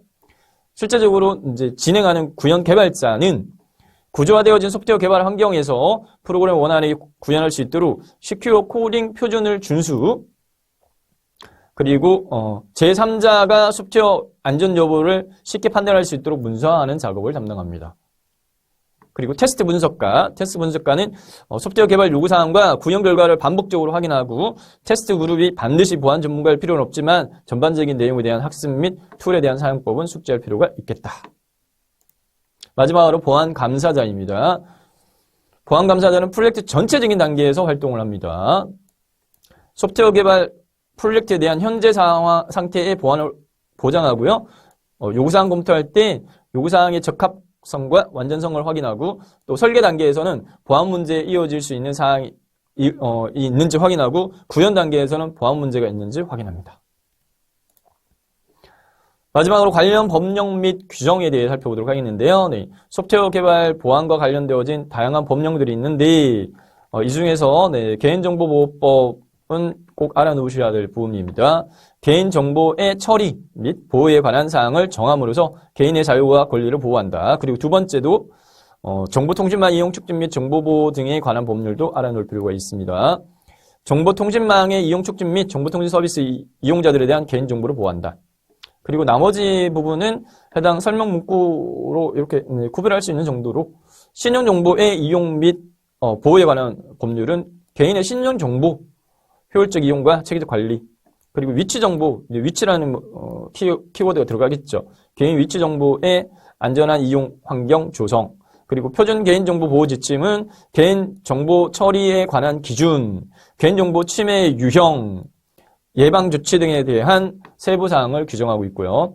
개인정보의 안전성 확보 조치 기준, 개인정보 처리자가 개인정보를 처리함에 있어서 분실이나 도난이나 유출, 변조, 훼손되지 않도록 안전성을 확보하기 위해 취해야 하는 세부적인 기준을 규정하고 있습니다. 네, 보안법령 마지막 개인정보 역량 평가에 관한 고시, 개인정보 역량 평가를 위한 평가기관의 지정과 역량 평가의 절차 등에 대해 관한 세부 기준을 규정하고 있습니다. 그리고 IT 기술 관련 규정으로서는요, RFID 프라이버시 보호 가이드라인. 이 RFID는 해당 사물 인터넷이라든지 이러한 부분에서 내장되어지는 칩들에 대한 부분인데요. 여기에 어떤 정보가 내재되어 있죠. RFID 시스템의 이용자들의 프라이버시를 보호하고 안전한 RFID 이용 환경을 조정하기 위한 가이드라인이 되겠고, 위치 정보의 관리적 기술적 보호 조치 공고 해설서, 그리고 바이오 정보 가이드라인. 개인 바이오 정보에는 홍채라든지 지문이라든지 네, 저희가 자주 사용하는 네, 그런 부분들이 있겠죠. 개인 바이오 정보의 보호와 안전한 활용을 위한 원칙 및 조치사항. 마지막으로 뉴미디어 서비스 개인정보 보호 가이드라인이 있다. 이 정도로만 하고 문제로 한번 정리해 보도록 하겠습니다. 첫 번째, 다음 중 소프트웨어 보안 취약점이 발생하지 않는 경우는 아까 5가지가 있었거든요. 네. 보안 요구사항이 정의되지 않은 경우 맞겠고, 소프트웨어 설계할 때 제가 아까 정리를 했는데 논리적 오류가 포함되어 있는 경우인데 여기는 물리적 오류가 포함되어 있는 경우라고 되어 있기 때문에 얘가 틀렸습니다. 네. 소프트웨어 보안 취약점이 발생하는 경우는 소프트웨어 설계 시 물리적이 아닌 논리적 오류가 포함된 경우, 그리고 기술 취약점을 갖고 있는 코딩 규칙 적용한 경우와 보안 취약점 발견 시 적절하게 대응하지 못한 경우는 맞는 경우입니다. 다음 중 소프트웨어 개발 보안과 관련되어진 활동 주체가 아닌 경우는 아까 5가지 활동 주체가 있었는데요. 네. 발주기관, 인터넷 진흥원, 감리법인, 그리고 사업자도 있었고요. 네. 정책기관은 산업통상자원부가 아니고 행정안전부였어요. 행정안전부. 그래서 네, 4번이 틀렸습니다. 다음과 같은 직무를 수행하는 프로젝트 참여자는 고도로 구조화되어진 개발 환경에서 프로그램을 구현하기 위해 시큐어 코딩 표준을 준수하여 개발한다. 이것만으로도 고를 수 있겠는데요. 네, 구현 개발자에 대한 설명이 되겠습니다. 추가적인 역할은 제3자가 소프트웨어 안전을 여부를 쉽게 판단할 수 있도록 문서화하는 작업도 담당을 합니다. 네 번째, 다음에 설명하는 소프트웨어 개발 보안 관련되어진 규정은 지문, 홍채, 음성, 개인을 식별할 수 있는 신체적 또는 행동적 특징에 관한 정보는 바이오 정보 되겠죠. 네. 바이오 정보, 보호, 그리고 안전한 활용을 위한 원칙 및 조치, 사항, 안내 목적을 한다. 보기 항목 중에 네, 3번째, 바이오 정보 보호 가이드라인이 되겠습니다. 모의평가 문제 5문제로 정리하겠습니다. 첫 번째, 소프트웨어를 제공하는 입장에서는 악의적이지 않아. 그런데 사용자의 입장에서는 유용할 수도 아닐 수도 있는 소프트웨어는 회색, 그레이웨어가 되겠습니다. 다음, 인간의 두뇌를 모델로 만들어진 인공신경망을 기반으로 하는 기계 학습 기술, 러닝이라고 그랬죠. 네. 시멘틱 웹, 딥러닝, 매시업, 블록체인 중에 딥러닝이 되겠습니다. 2번이 정답이고요. 다음 3번째, 다음 중 소프트웨어 개발 보안에 대한 설명으로 틀린 것은 첫 번째, 소프트웨어 개발 보안의 목적은 데이터의 기밀성, 무결성, 가용성이다. 이게 소프트웨어의 필수 3요소가 되겠습니다. 소프트웨어 필수 3요소는 기밀성, 무결성, 가용성입니다. 나중에 저희가 다시 시큐어 파트에서요. 네, 저희가 다 다룰 건데 3가지 보안 목적이다. 소프트웨어 개발 보안 목적 맞고요. 소프트웨어 개발 보안은 보안 위협으로부터 안전한 소프트웨어를 개발하기 위한 일련의 보안 활동이다. 네, 맞죠. 3번째, 보안 활동은 소프트웨어 개발 생명 주기의 개발 단계에서만 수행한다. 이게 틀렸습니다. 보안 활동은 소프트웨어 개발 생명 주기의 전체 단계에서 수행을 다 합니다. 요구사항 분석, 설계, 구현, 그 다음에 테스트, 유지, 보수, 전 단계에 대해서요. 기술 취약점을 가지고 있는 코딩 규칙을 적용한 경우에는 소프트웨어 취약점이 발생할 수 있죠. 4번째, 다음과 같은 직무를 수행하는 프로젝트 참여자는 응용 프로그램에 대한 보안 전략을 팀 구성원들한테 전달한다. 프로젝트 일정 및 보안 위험의 상관관계 같은 응용 프로그램에 대한 보안 역량을 이해시키고 조직의 상태를 모니터링하는 역할을 담당하는 부분은 팀을 관리하는 팀 프로젝트 관리자가 되겠습니다. 프로젝트 관리자. 5번째, 정보 처리에 개인정보의 처리 및 보안에 관련된 사항을 정함으로써 개인의 자유와 권리를 보호하는 것을 목적으로 하는 것은 개인정보 처리 보호, 개인정보 보호법이 되겠습니다. 내용 정리하면 두 파트로 나눠서 저희가 살펴봤는데요. 네, 첫 번째, IT 신기술 파트 중에서도 소프트웨어 개발과 관련되어진 IT 신기술 및 소프트웨어 개발 트렌드 정보 총 20개 관련되어진 신기술을 살펴봤는데 그 중에서 또 다시 추려서 정리해보면 네, 중요도 좀 높은 거 인공지능 용어만 그냥 살펴보고 넘어갈게요. 세부적인 내용은 내용 파트에서 네, 설명드렸기 때문에 인공지능, 증강현실, 현실에다가 덧붙였어 블록체인, 뭐 가상화폐, 딥러닝, 깊이 학습한다, 전문가 시스템, 축적되어진 다양한 경험치라든지 이러한 것들, 의학 파트에서 어떤 네, 진단할 때 활용할 수 있겠고, 그레이웨어, 네, 백색과 흑색의 사이, 유용 또는 악의적인 중간 단계, 메쉬업, 네, 그리고 시멘틱 웹, 서비스 지능 아키텍처, SOA까지 살펴봤습니다.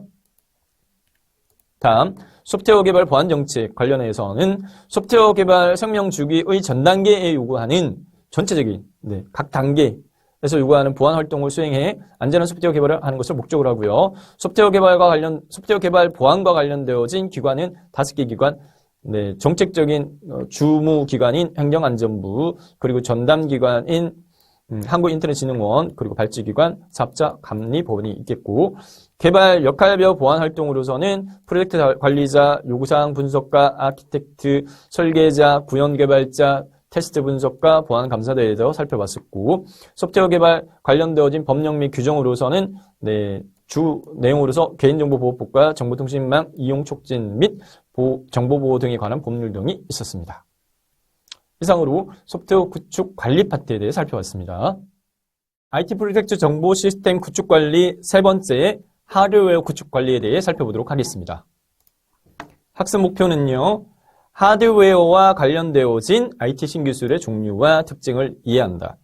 두 번째, 서버 장비 운영 요소의 개념과 서버 소프트웨어 유형 및 스토리지 시스템에 대한 종류 및 특징을 이해한다. 세 번째, Secure OS에 대한 개념과 보호 방법 및 보호 기능에 대해 이해하고, 마지막으로 고가용성의 개념 및 특징의 필요성에 대해 살펴보도록 하겠습니다. 학습 내용은요, 네, 두 파트로 나눠져 있는데, IT 신기술 파트 중에서요, 네, 서버 장비에 관련되어진 트렌드 및 정보에 대해 살펴보도록 하겠고, 그리고 두 번째는 서버 장비 운영으로서요, Secure OS나 운영체제는 저희가 앞단에 살펴봤기 때문에 요거는 생략하도록 하겠고, 나스다스 산 같은 네, 스토리지 시스템, 그리고 고가용성에 대해 알아보도록 하겠습니다. 용어사들로서 Secure OS라고 하는 부분 자체는요, 네, 기존의 OS 운영체제에다가요, 추가적으로 보안의 취약점을 해소하기 위해 보안 기능을 갖춘 커널을 추가해서 외부 침입으로부터 시스템 자원을 보호하는 운영체제가 되겠고, 고가용성이라고 하는 부분은 High Availability입니다. 이용 자체를 높이자. 네. 긴 시간 동안 안정적인 서비스 운영을 위해서 장애가 발생하더라도 적시적으로 네, 다른 시스템에 대체해서 연속성 있게 서비스를 이어갈 수 있도록 하는 네, 환경 구축 메커니즘이 되겠습니다. 첫 번째, IT 신기술 및 서버 장비 트렌드 파트에서요, 하드웨어와 관련되어진 신기술에 대해 살펴보도록 하겠는데요.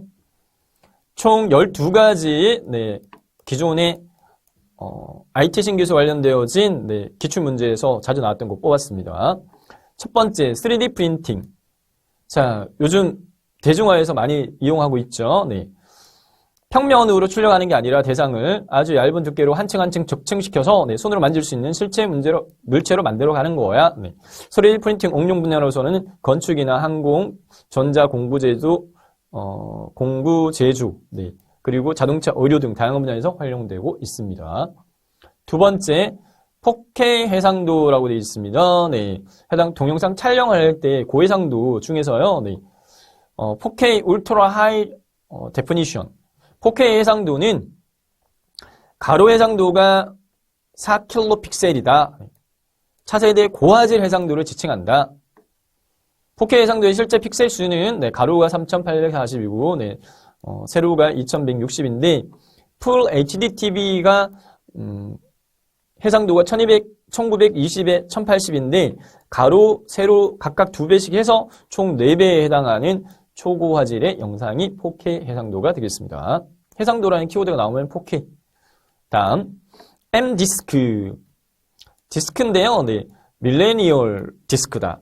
한 번의 기록만으로 자료를 영구 보관할 수 있는 광 저장 장치가 되겠습니다. 디스크 표면에 레이저를 이용해서요, 자료를 조작을 하고요. 네, 그렇기 때문에 외부 요인에 의한 영향을 받지를 않는다. 빛이나 열, 습도 등에 영향받지 않는다. 디지털 비디오 디스크와 블루레이 디스크에 적용이 되어지고 있다.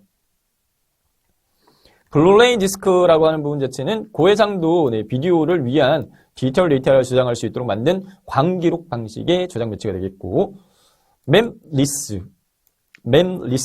mem리스트는 메모리와 레지스터 합성어가 되겠습니다. 네.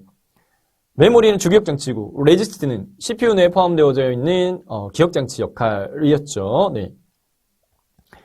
메모리는 휘발성 특징이 있었어요. 전원이 공급이 끊어지면 기존에 저장된 데이터가 날아가는데, 해당 이 mem리스트는 전류의 방향과 양 등 기존의 경로를 모두 이어가는 특별한 소자다. 네, 그래서 전원 공급이 끊어진다 하더라도 직전에 해당 기억했던 게 다시 전원이 공급되면 그대로 복원이 된다라는 특징이 있습니다.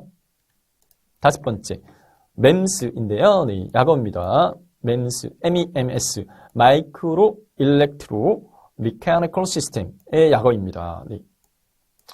초정밀 반도체 제조 기술을 바탕으로 센서와 액추에이터 등 기계 구조를 다양한 기술로 미세 가공하여 전기 기계적 동작을 할 수 있도록 한 초미세 장치. 마이크로라는 초미세, 네, 미케니컬 기계. 네. 그래서 초미세 전기 기계적 동작을 수행하는 시스템을 이야기한다.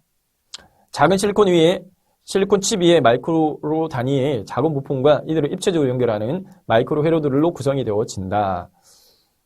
프린터 헤더나 하드디스크 자기 헤더, 그리고 오류 및 군사 용도로 사용되고 있습니다. 다음 여섯 번째, 가상화 네트워크.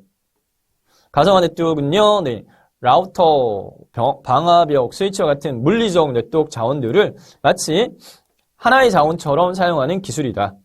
단일한 네트워크를 여러 개의 가상적인 네트워크로 구성할 수 있다. 서로 영향을 주지 않는 네트워크 자원의 액세스에서 일관성 있는 관리 및 보안 정책 유지가 가능한 데에 해당 네트워크 가상화의 사례로서는 VPN이 있습니다. 네, Virtual Private Network과 VLAN, 가상 LAN 또는 네, 멀티 프로토콜 레벨 스위칭, 약어인 MPLS 등이 있습니다. 일곱 번째, N스크린. 스크린 개수가 N, 여러 개다. 네. N개의 서로 다른 단말기에서 동일한 컨텐츠를 자유롭게 이용할 수 있는 서비스. 컴퓨터로 작업을 하고 있다가, 컴퓨터로 해당 영상을 보고 있다가 밖으로 나가려고 해요. 그런 경우에 휴대폰에서 이어서 동일한 컨텐츠를 끊김없이 이용할 수 있는 그러한 케이스가 N스크린을 활용한 경우가 되겠고, 물론 사용자가 가지고 있는 여러 개의 단말기에도 동일한 컨텐츠가 끊김없이 이용할 수 있다. 태블릿은 네, 폰과 태블릿의 합성어입니다. 폰이 가지고 있는 단점은 화면이 작다는 거죠. 네, 태블릿이 가지고 있는 장점은 화면이 크다는 거죠. 이 태블릿 기능을 포함을 한 몇 인치? 5인치 이상의 대화면의 스마트폰이 되겠습니다. 아홉 번째, 레이드. 레이드도 시험에 자주 나왔었어요. Redundant Array of Inexpensive Disk. 비싸지 않는 디스크의 리던던트 어레이다. 여러 개의 하드디스크로 디스크 배열을 구성을 하여 파일을 구성하고 있는 데이터 블록들을 서로 다른 디스크에 분산 저장하는 경우 그 블록들을 여러 디스크에서 동시에 읽거나 쓸 수 있기 때문에 디스크의 속도를 매우 향상시킬 수가 있다. 라는 특징이 있습니다. 네. 다음 열 번째, 서버 가상화입니다. 서버 버추얼리제이션. 서버 가상화는 CPU나 메모리, 하드디스크 등 서버의 물리적 자원들을 논리적으로 통합을 하여 마치 하나의 서버를 통해 서비스를 받는 것처럼 느껴지는 기술이 되겠고요. 기존 서버에 비해서 공간 및 운영 비용에 대한 절감이 가능하고 피지컬 파티셔닝과 버추얼 파티셔닝이 있다. 다음, Thin Client PC. 자, 서버 클라이언트 구조 네트워크 방식에서는요, 네, 서버가 서비스를 제공하는 부분이고 클라이언트가 이용인데 이 역할에 대한 비중도에 따라서 thin이라고 한다면은 네, 얇다란 말이잖아요. 네. 클라이언트 PC의 역할이 줄고 서버에 대한 비중도가 커지는 거. 반대는 thick입니다. thick. 두꺼운 거. PC의 역할이 커지고 서버 역할이 작아지는 거. 상대인데 thin 클라이언트 PC는요. 서버 기반의 컴퓨터와 관련을 해서요. PC가 하드디스크나 주변 장치 없이 기본적인 메모리만 갖추고 서버와 네트워크로 운영되는 개인용 컴퓨터다. 그래서 원래 유지 보수와 같이 등에 발생하는 비용을 절감할 수 있도록 고안되어졌는데 정보 유출 방지를 위해서 재택근무 도입 등 검토로 기업들이 주목을 받고 있습니다. 마지막으로 트러스트, 네, 신뢰 좋은 기술, 트러스트 좋은 테크놀로지. ARM에서 네, 개발한 기술인데요. 하나의 프로세스 내에 일반 애플리케이션을 처리하는 일반 구역과 보안이 필요한 애플리케이션을 처리하는 보안 구역으로 분할하여 관리하는 하드웨어 기반의 트러스트, 네, 보안 기술이 되겠습니다. 문제를 정리해 볼게요. 네. 다음 중 하드디스크나 주변 장치 없이 기본적 메모리만 갖추고 마지막에 저희가 학습했던 내용이네요. 네. 서버와 네트워크로 운영되는 개인용 컴퓨터에 해당하는 것은 thin 클라이언트 PC가 되겠죠. 네. 4번이 정답이고. 다음에서 설명하는 최신 정보 기술로 올바른 것은 PC와 TV와 휴대폰 등 여러 개의 서로 다른 단말기에서 동일한 컨텐츠를 자유롭게 이용할 수 있다. 네. PC를 동영상 보다가 밖으로 나가면서 스마트폰 이어서 본다. 네. 스크린의 개수가 여러 개다. N스크린에 대한 네, 설명입니다. 다음, 서버 장비 운영에 대해 살펴보도록 하겠는데요. 네, 먼저 서버 장비에 대한 운영 요소를 정리를 해보면 서버 장비를 운영하는 요소는 정보 시스템 운영에 필요한 서버 장비뿐만 아니라 데이터 저장 장치인 스토리지와 그리고 동작시키는 운영체제, 그리고 고가용성 장비, 보안 솔루션 등 정보 시스템 운영 시작부터 끝까지 필요한 모든 것들이 서버 장비 운영 요소가 되겠고, 다음 서버 소프트웨어의 유형으로서는요, 5가지로 나눠보면 운영체제, 해당 시스템 동작시키는 네, 윈도우나 유닉스나 리눅스, 윈도우 운영체제 중에서도 서버용 운영체제는 윈도우 서버예요. 네. 그리고 유닉스나 리눅스는 서버 운영체제이고요. DBMS 데이터베이스 관리 시스템은요, 데이터를 효과적으로 관리하기 위한 관리 시스템이고, 오라클이나 MySQL이나 DB2 등이 있겠고, 보안 솔루션. 이 보안 솔루션은 나중에 마지막 저희가 다룰 챕터인 21챕터의 보안 구성 요소 중에 보안 시스템 구현 파트에서 더 상세하게 다룰 겁니다. 네. 보안의 3대 필수 요소, 기밀성, 무결성, 가용성을 담당하는데 백신 소프트웨어나 IDS, 요건 침입 탐지고요. 네. 그리고 IPS는 프리벤트, 침입 네, 막는 거고, 네. 파이어월, 방화벽이죠. 네, 이런 것들이 있겠고, 클라이언트 컴퓨팅 솔루션은 시스템 자원을 효율적으로 이용하기 위한 가상화 솔루션이에요. 네. 그리고 웹 운영으로서 시스템 자원을 효율적으로 이용하기 위한 웹 운영 파트에서는 네, 설명이 동일하게 되어 있는데, 요거는 이제 서버 운영 체제죠. 네. 웹 운영으로서 아파치라든지 와스라든지 제우스, 아파치가 웹 서버고요. 그리고 와스 서버, 웹 애플리케이션 서버, 네, 그러한 것들이 있겠습니다. 다음으로 저장 장치의 스토리지 시스템입니다. 네, 종류. 저희가 13챕터에서 물리 데이터베이스 설계 중에 물리 요소 조사 분석 파트에서 선행적으로 학습했던 내용이긴 해요. 네, 그래서 더 간략화 시켜가지고 주키 특징만 설명을 위주로 하면 종류가 다스는 다이렉트요. 직접적으로 어태치드. 연결된 스토리지다. 네. 특징이요. 서버 장비에 이 저장 장치가 직접 연결해서 운영이 되어지는 방식이에요. 그래서 장점은 처리 속도가 빠르다. 그리고 초기 구축 비용이나 유지 비용이 저렴하다.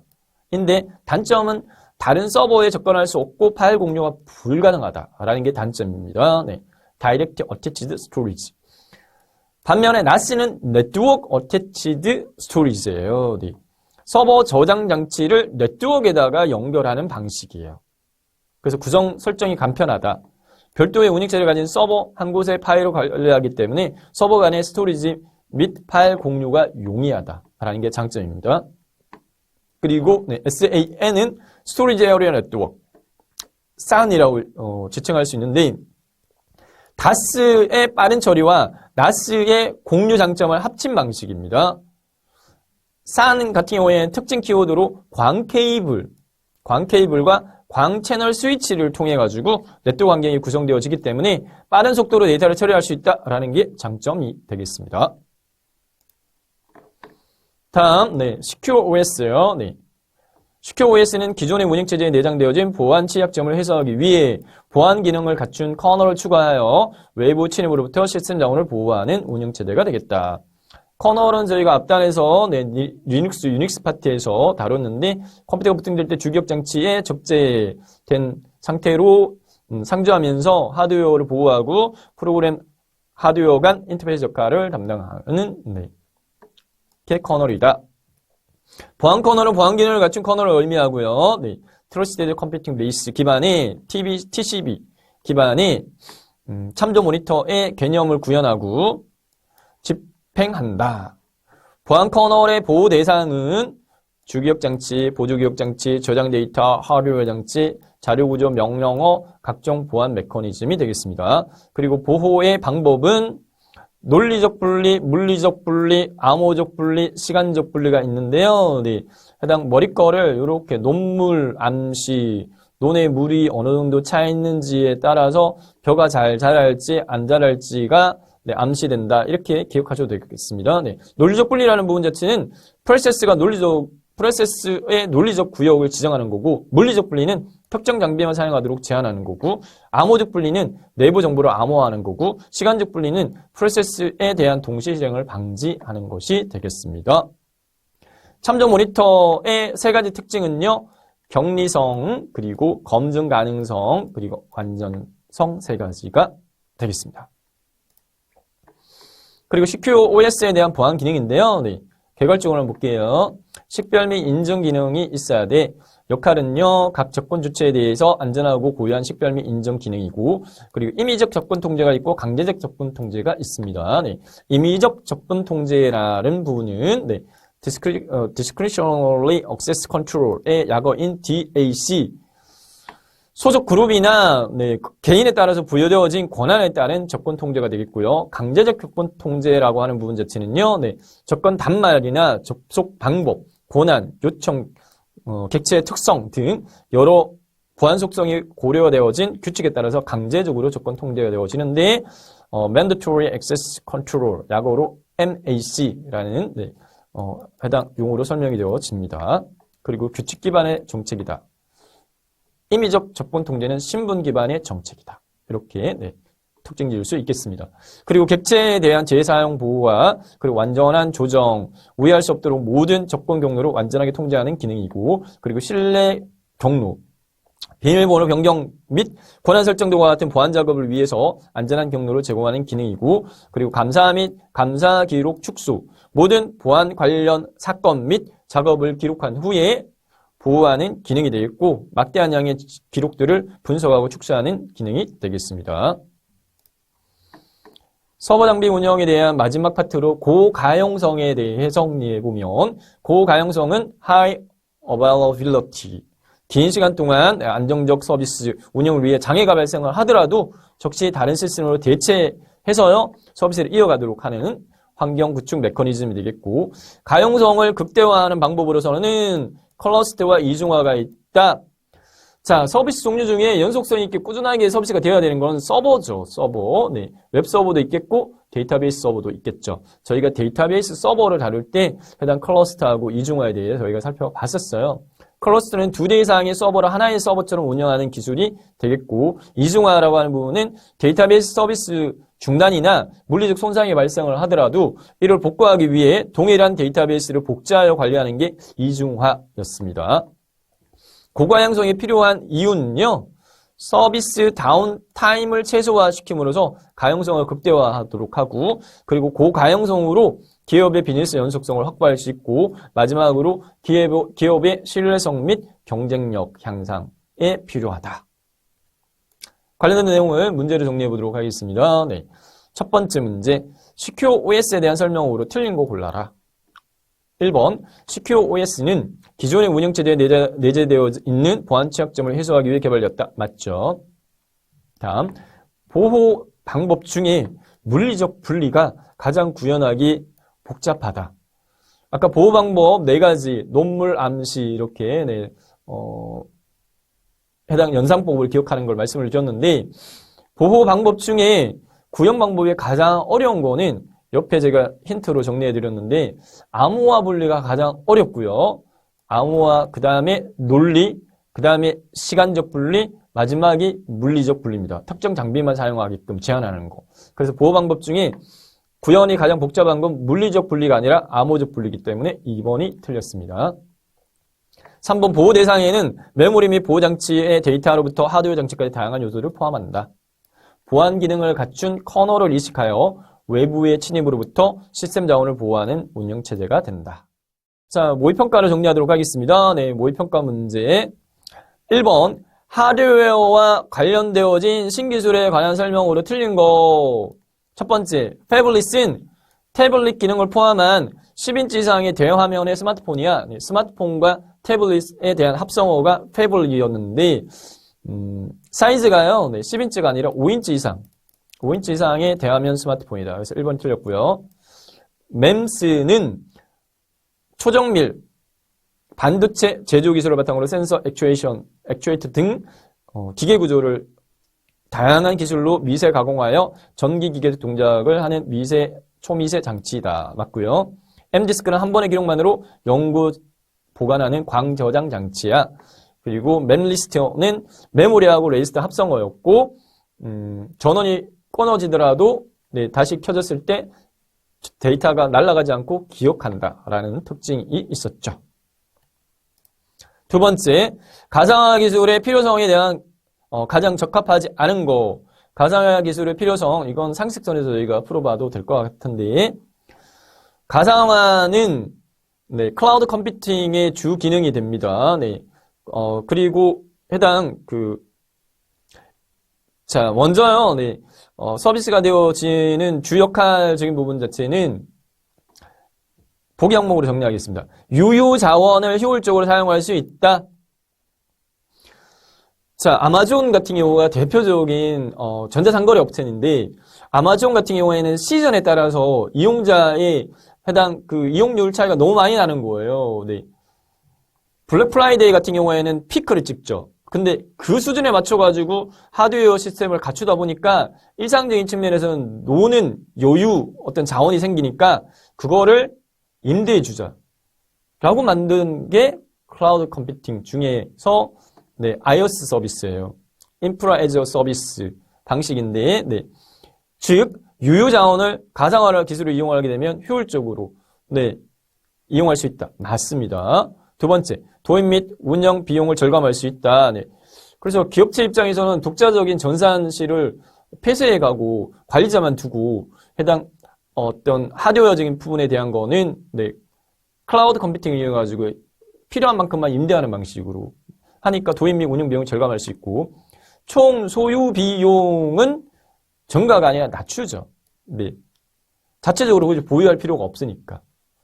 온디맨드 필요한 수요에 따라서 전산환경 자원 사용률을 극대화할 수 있다. 맞습니다. 그래서 틀린 건 3번입니다. 다음 중 참조 모니터 특징에 해당하지 않는 것은 참조 모니터 특징은 3가지가 있었어요. 힌트로 정리해놨는데요. 격리성이 isolation이고요. 검증 가능성이 verifiability고요. 완성성이 completeness고요. 커플링은 결합도죠. 이거는 소프트웨어 모듈과 모듈 간의 결합도, 응집도와 결합도라는 부분에서 살펴봤었는데 참조 모니터 특징에 해당되지 않습니다. 네 번째, 스토리지 시스템에 대한 특징 설명 틀린 거 골라라. 정보 시스템 구축할 때 저장 데이터 운영에 필요한 많은 저장 공간 확보가 필요하다. 이러한 대용량 데이터를 저장하기 위해서 구성되어진 게 스토리지 장치이다. 맞고요. 다스는 서버 장치에 간접 연결하여 운영하는 방식의 저장 장치이다. 얘가 틀렸어요.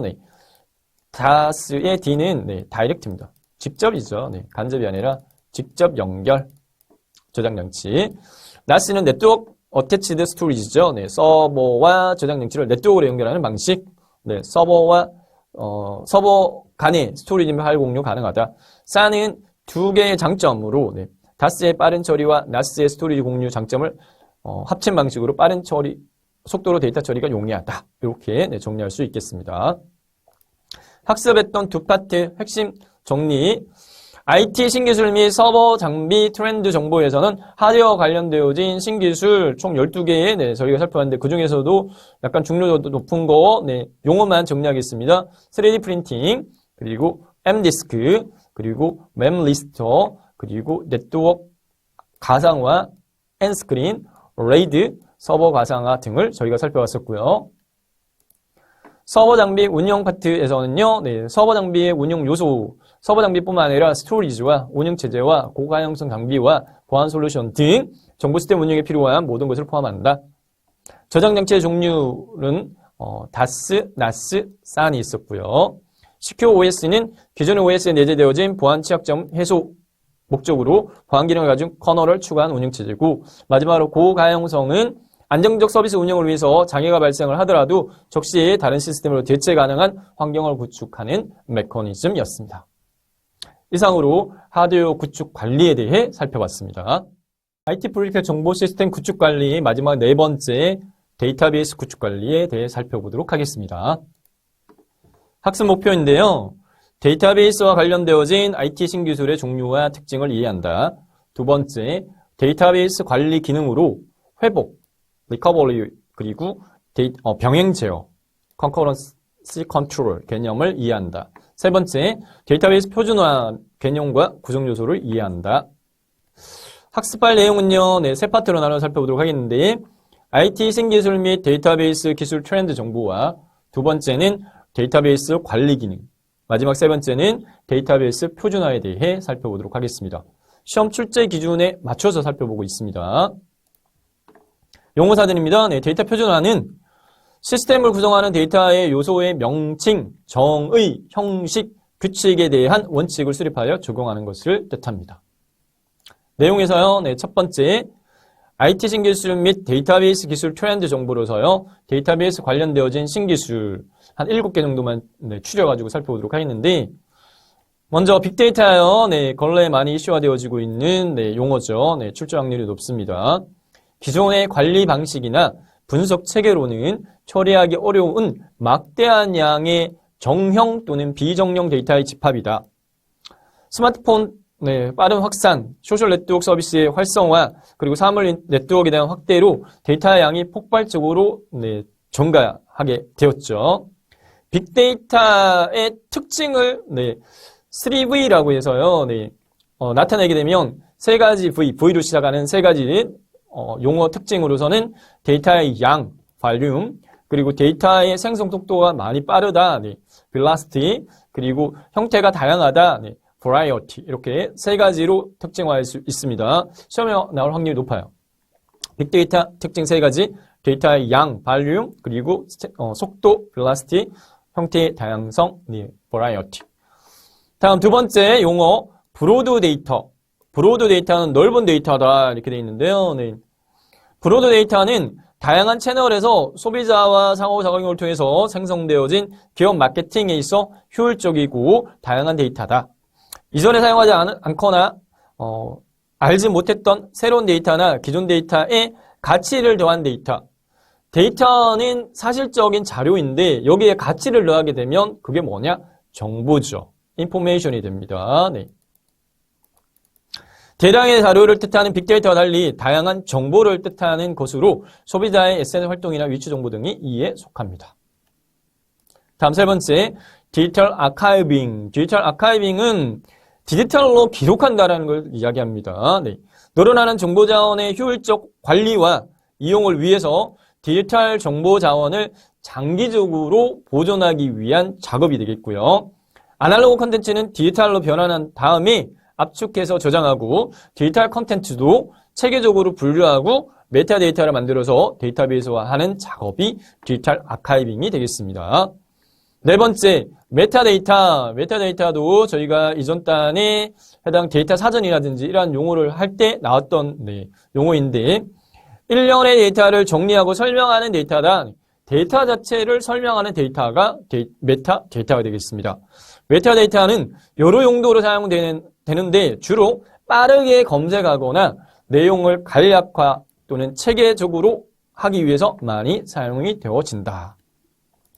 다섯 번째, 데이터 다이어트. 데이터 다이어트는 데이터 삭제가 아니라 압축하고 중복된 정보는 중복을 배제해서요. 새로운 기준에 따라서 나누어 저장하는 작업이 데이터 다이어트, 줄인다는 말이죠. 인터넷이나 이동통신 등이 늘어나면서 각 기관, 기업의 데이터베이스가 너무 많이 방대한 정보를 쌓고 있다 보니까 이를 효율적으로 관리하기 위해서 대두되어진 방안이 되겠다. 여섯 번째, 하둡. 하둡은요, 오픈소스를 기반으로 하는 분산 컴퓨팅 플랫폼인데 이것도 시험에 나올 확률이 높아요.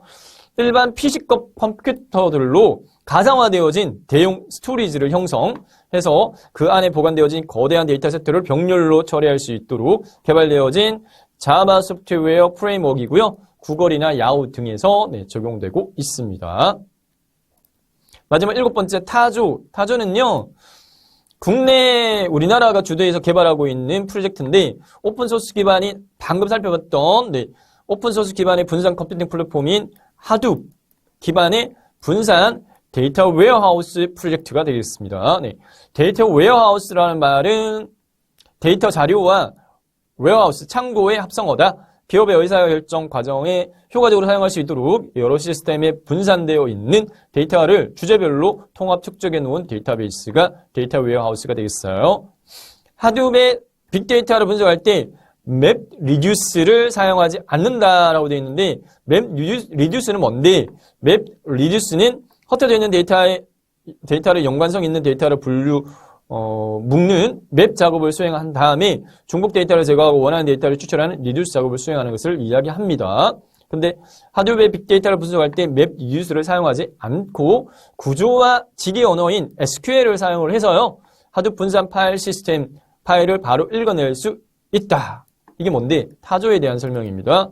대규모 데이터 처리와 실시간 상호 분석 모두 사용 가능하다. 관련된 퀴즈로 정리해 볼게요. 1번 데이터의 특징을 빅데이터의 특징을 요약하는 3V에 해당하지 않는 거. 많은 양, 데이터의 양, 발륨 맞고요. 데이터 생성 속도가 빨라, velocity, 속도 맞고요. 형태가 다양해, variety 맞고요. 데이터의 가상화가 해당되지 않습니다. 4번이 틀렸습니다.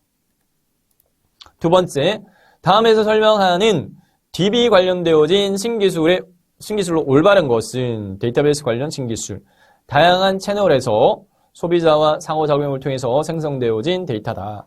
기존 데이터에다가 새로운 가치를 덧붙여서 만들어진 데이터는 정보라고 말씀드렸죠. 브로드 데이터를 뜻합니다. 브로드 데이터. 2번이 정답이고요. 두 번째 파트로 데이터베이스 관리 기능에 대해 살펴보도록 하겠는데요. 데이터베이스 관리 기능에서 두 가지 위주로 먼저 살펴보겠습니다.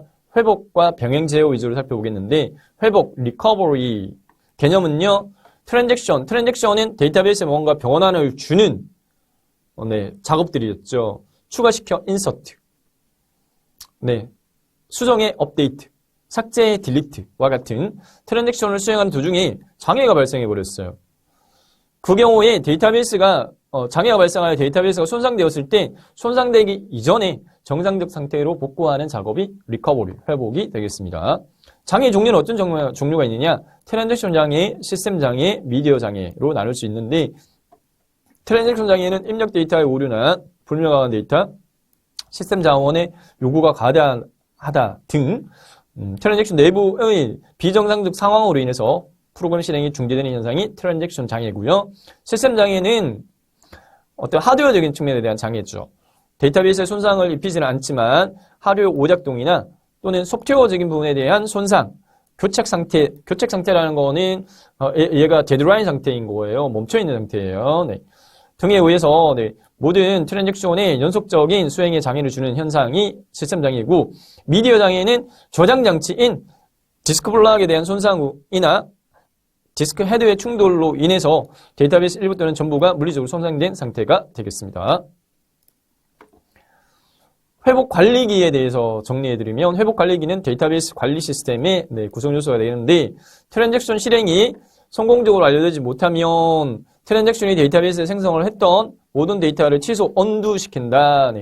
취소는 로그에 보관한 정보를 이용을 해서 가장 최근에 변경되어진 내용부터 거슬러 올라가면서 트랜잭션 작업을 취소해서 원래의 데이터베이스로 복구를 시키는 것을 뜻하고요. 그리고 트랜잭션 수행 이전에 원래 상태로 복구하는 역할을 담당을 하는 게 회복 관리기입니다. 메모리 덤프하고요. 로그를 이용해서 회복을 하는데 메모리 덤프는 주기적으로 데이터베이스 전체를 복사해 둔 게 덤프고요. 로그는 기록이죠. 갱신되기 전후의 내용을 기록하는 별도 파일인데 이것을 이용해서요. 트랜잭션이 완료되기 전 상태로 다시 복구할 수가 있다. 다음 병행 제어에 대해 살펴보도록 하겠는데 병행 제어는요. 프로세스의 이용률 증가와 전체 트랜잭션의 작업 처리율을 향상시키는 다중 프로그램의 이점을 활용을 해서 동시에 여러 개의 트랜잭션을 병행 수행할 때 동시에 실행하는 트랜잭션들이 데이터베이스의 일관성을 파괴하지 않도록 트랜잭션 간 상호작용을 제어하는 역할을 하는 것을 병행 제어라고 합니다. 병행 제어의 목적은요. 데이터베이스 공유의 최대화, 시스템 활용도의 최대화, 데이터베이스 일관성 유지, 사용자에 대한 응답 시간을 짧게 최소화와 같은 네 가지 목적을 통해서요 진행이 되어 있습니다. 병행 수행에 대한 문제점인데요. 병행 수행의 문제점은 병행 제어 기법을 이용하지 않고 제어 없이 트랜잭션들이 병행은 같이 수행된다는 말이잖아요. 트랜잭션들이 데이터베이스에 동시에 접근하도록 허용하는 경우에 발생하는 문제점이 병행 수행의 문제점이 되겠고, 문제점의 종류는 네 가지. 갱신 분실이다. 영어로는 로스트 업데이트가 되겠습니다. 두 개 이상의 트랜잭션이 같은 자료를 공유해서 갱신을 할 때 갱신의 결과의 일부가 없어지는 현상이 갱신 업데이트가 수정이 안 됐다는 거죠. 로스트 된 거예요. 수정하라라는 부분 자체가 없어져 버리는.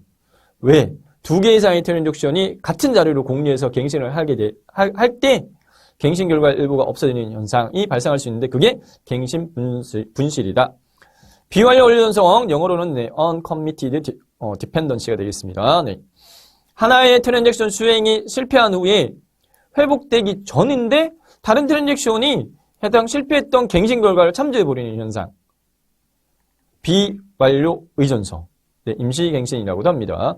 모순성은 두 개의 트랜잭션이 병행 수행될 때 원치 않는 자료를 이용함으로써 발생하는 문제가 되겠고, 불일치 분석이라고도 합니다. 마지막으로 연쇄 복귀, 캐스케이딩 롤백인데요. 병행 수행되던 트랜잭션 중에 어느 하나의 문제가 생겨서 롤백 다시 돌아가게 되면 다른 트랜잭션도 같이 롤백 되어지는 연쇄적인 복귀, 캐스케이딩 롤백이 되겠습니다. 문제를 정리해 볼게요. 1번, 트랜잭션들을 수행하는 도중에 장애로 인해서 손상이 되어진 데이터베이스를 손상이 되기 이전에 정상적인 상태로 복구하는 작업은 무엇인가? 리커버리가 되겠습니다. 리커버리. 다음, 병행 제어 기법을 적용하지 않을 경우에 발생하는 병행 수행의 문제점들 4가지 살펴봤죠. 그 중에 하나의 트랜잭션이 실패한 후에 회복되기 전인데 다른 트랜잭션이 실패한 갱신 결과를 참조하는 현상은 뭐였느냐? 비완료 의존성이었고 영어로는 uncommitted dependency였어요. 로스트 업데이트가 갱신 분실이었고요. 갱신 작업이 없어져 버리는 거. 병행 수행으로. 그리고 모순성이 inconsistence.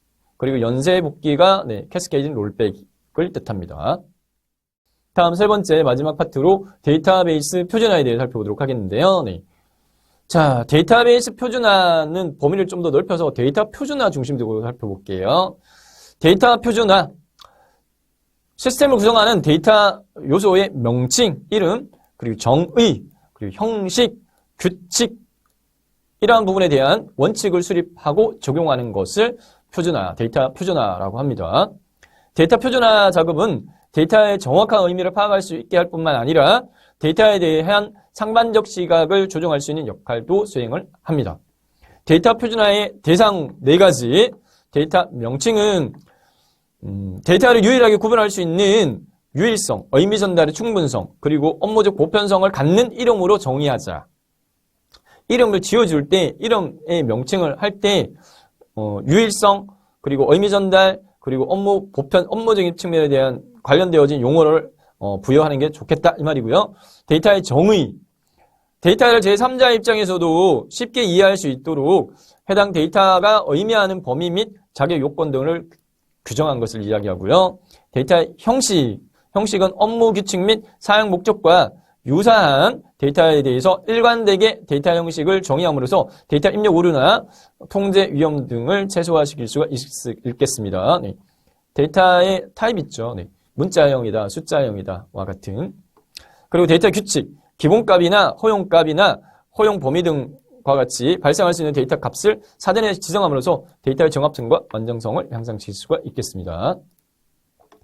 데이터 표준화를 통한 기대 요구가요. 동일한 데이터에 대해서 동일한 명칭을 지정을 하면 명확하게 의사소통을 가능하게 한다. 표준화되어진 데이터를 사용을 하게 되면 필요한 데이터의 의미나 위치를 쉽게 파악이 가능하다. 세 번째, 데이터 표준에 따라서 데이터의 형식 및 규칙을 적용을 하면 입력 오류를 방지하고 필요한 데이터로 인한 의사결정의 오류를 줄여서 데이터의 품질을 향상시킬 수가 있다. 네 번째, 데이터 표준에 따라서 데이터를 전사적으로 관리를 하면 시스템 간의 데이터를 공유하게 될 때도 데이터 변환이나 정제 작업을 수행하지 않아도 되는 장점이 있다. 마지막으로 향후 데이터 유지 보수 및 운영의 효율성과 관리 비용을 절감할 수가 있다. 네, 데이터에 대한 표준화 구성 요소인데요. 네, 데이터 표준화에 대한 구성 요소는 크게 데이터 표준, 데이터 관리 조직, 데이터 표준화 절차, 이 3가지가 되겠습니다. 먼저 데이터 표준인데요. 데이터 표준은 데이터 모델이나 데이터베이스에서 정의할 수 있는 모든 오브젝트를 대상으로 데이터 표준화를 수행하는 게 이상적이지만 전체를 대상으로 수행하게 되면 비용이 많이 들겠죠. 네, 그래서 주로 관리해야 되는 필요성이 있는 오브젝트만을 대상으로 데이터 표준화하는 게 효율적입니다. 데이터 표준의 종류는요. 표준 단어, 표준 도메인, 표준 코드, 표준 용어가 있는데 표준 단어는 업무에 사용하고 있는 일정한 의미를 갖고 있는 최소 단위의 단어를 의미한다. 도메인은 형식입니다. 네. 문자형이냐, 숫자형이냐, 날짜형이냐, 시간형과 같이 컬럼의 성질에 따라서 고립하는 개념이고 표준 코드는 선택할 수 있는 값을 정형화하기 위해서 기준에 맞게 이미 정의되어진 코드 값으로 도메인을 하는 유형이 되겠고 마지막 표준 용어는 단어나 도메인, 표준 코드가 정의된 이를 바탕으로 표준 용어를 구성을 합니다. 데이터 관리 조직은요, 네, 전사적으로 수립되어진 데이터에 대한 표준 원칙과 그리고 데이터 표준 준수 여부 관리 등을 위해 데이터 관리자 역할이 요구가 되었습니다. 데이터 관리자는 조직 내의 데이터에 대한 정의, 체계와 감독 업무를 수행하게 되겠고 데이터 표준화의 절차는요, 네, 먼저 데이터 표준화에 대한 요구사항을 수집하고 그리고 데이터 표준 정의, 데이터 표준 확정, 그리고 데이터 표준 관리 순으로 진행이 되어집니다. 문제풀이를 정리할게요. 다음 중 데이터 표준화에 대한 기대 효과가 아닌 것은 상식선에서 풀 수 있는 문제가 되겠습니다. 동일한 명칭을 지정하게 되면 명확한 의사소통이 가능하다. 맞죠? 향후 데이터 유지 보수 및 운영의 효율성 그리고 관리 비용도 절감시킬 수가 있겠다. 필요한 데이터의 위치나 의미나 위치를 쉽게 파악할 수 있겠다.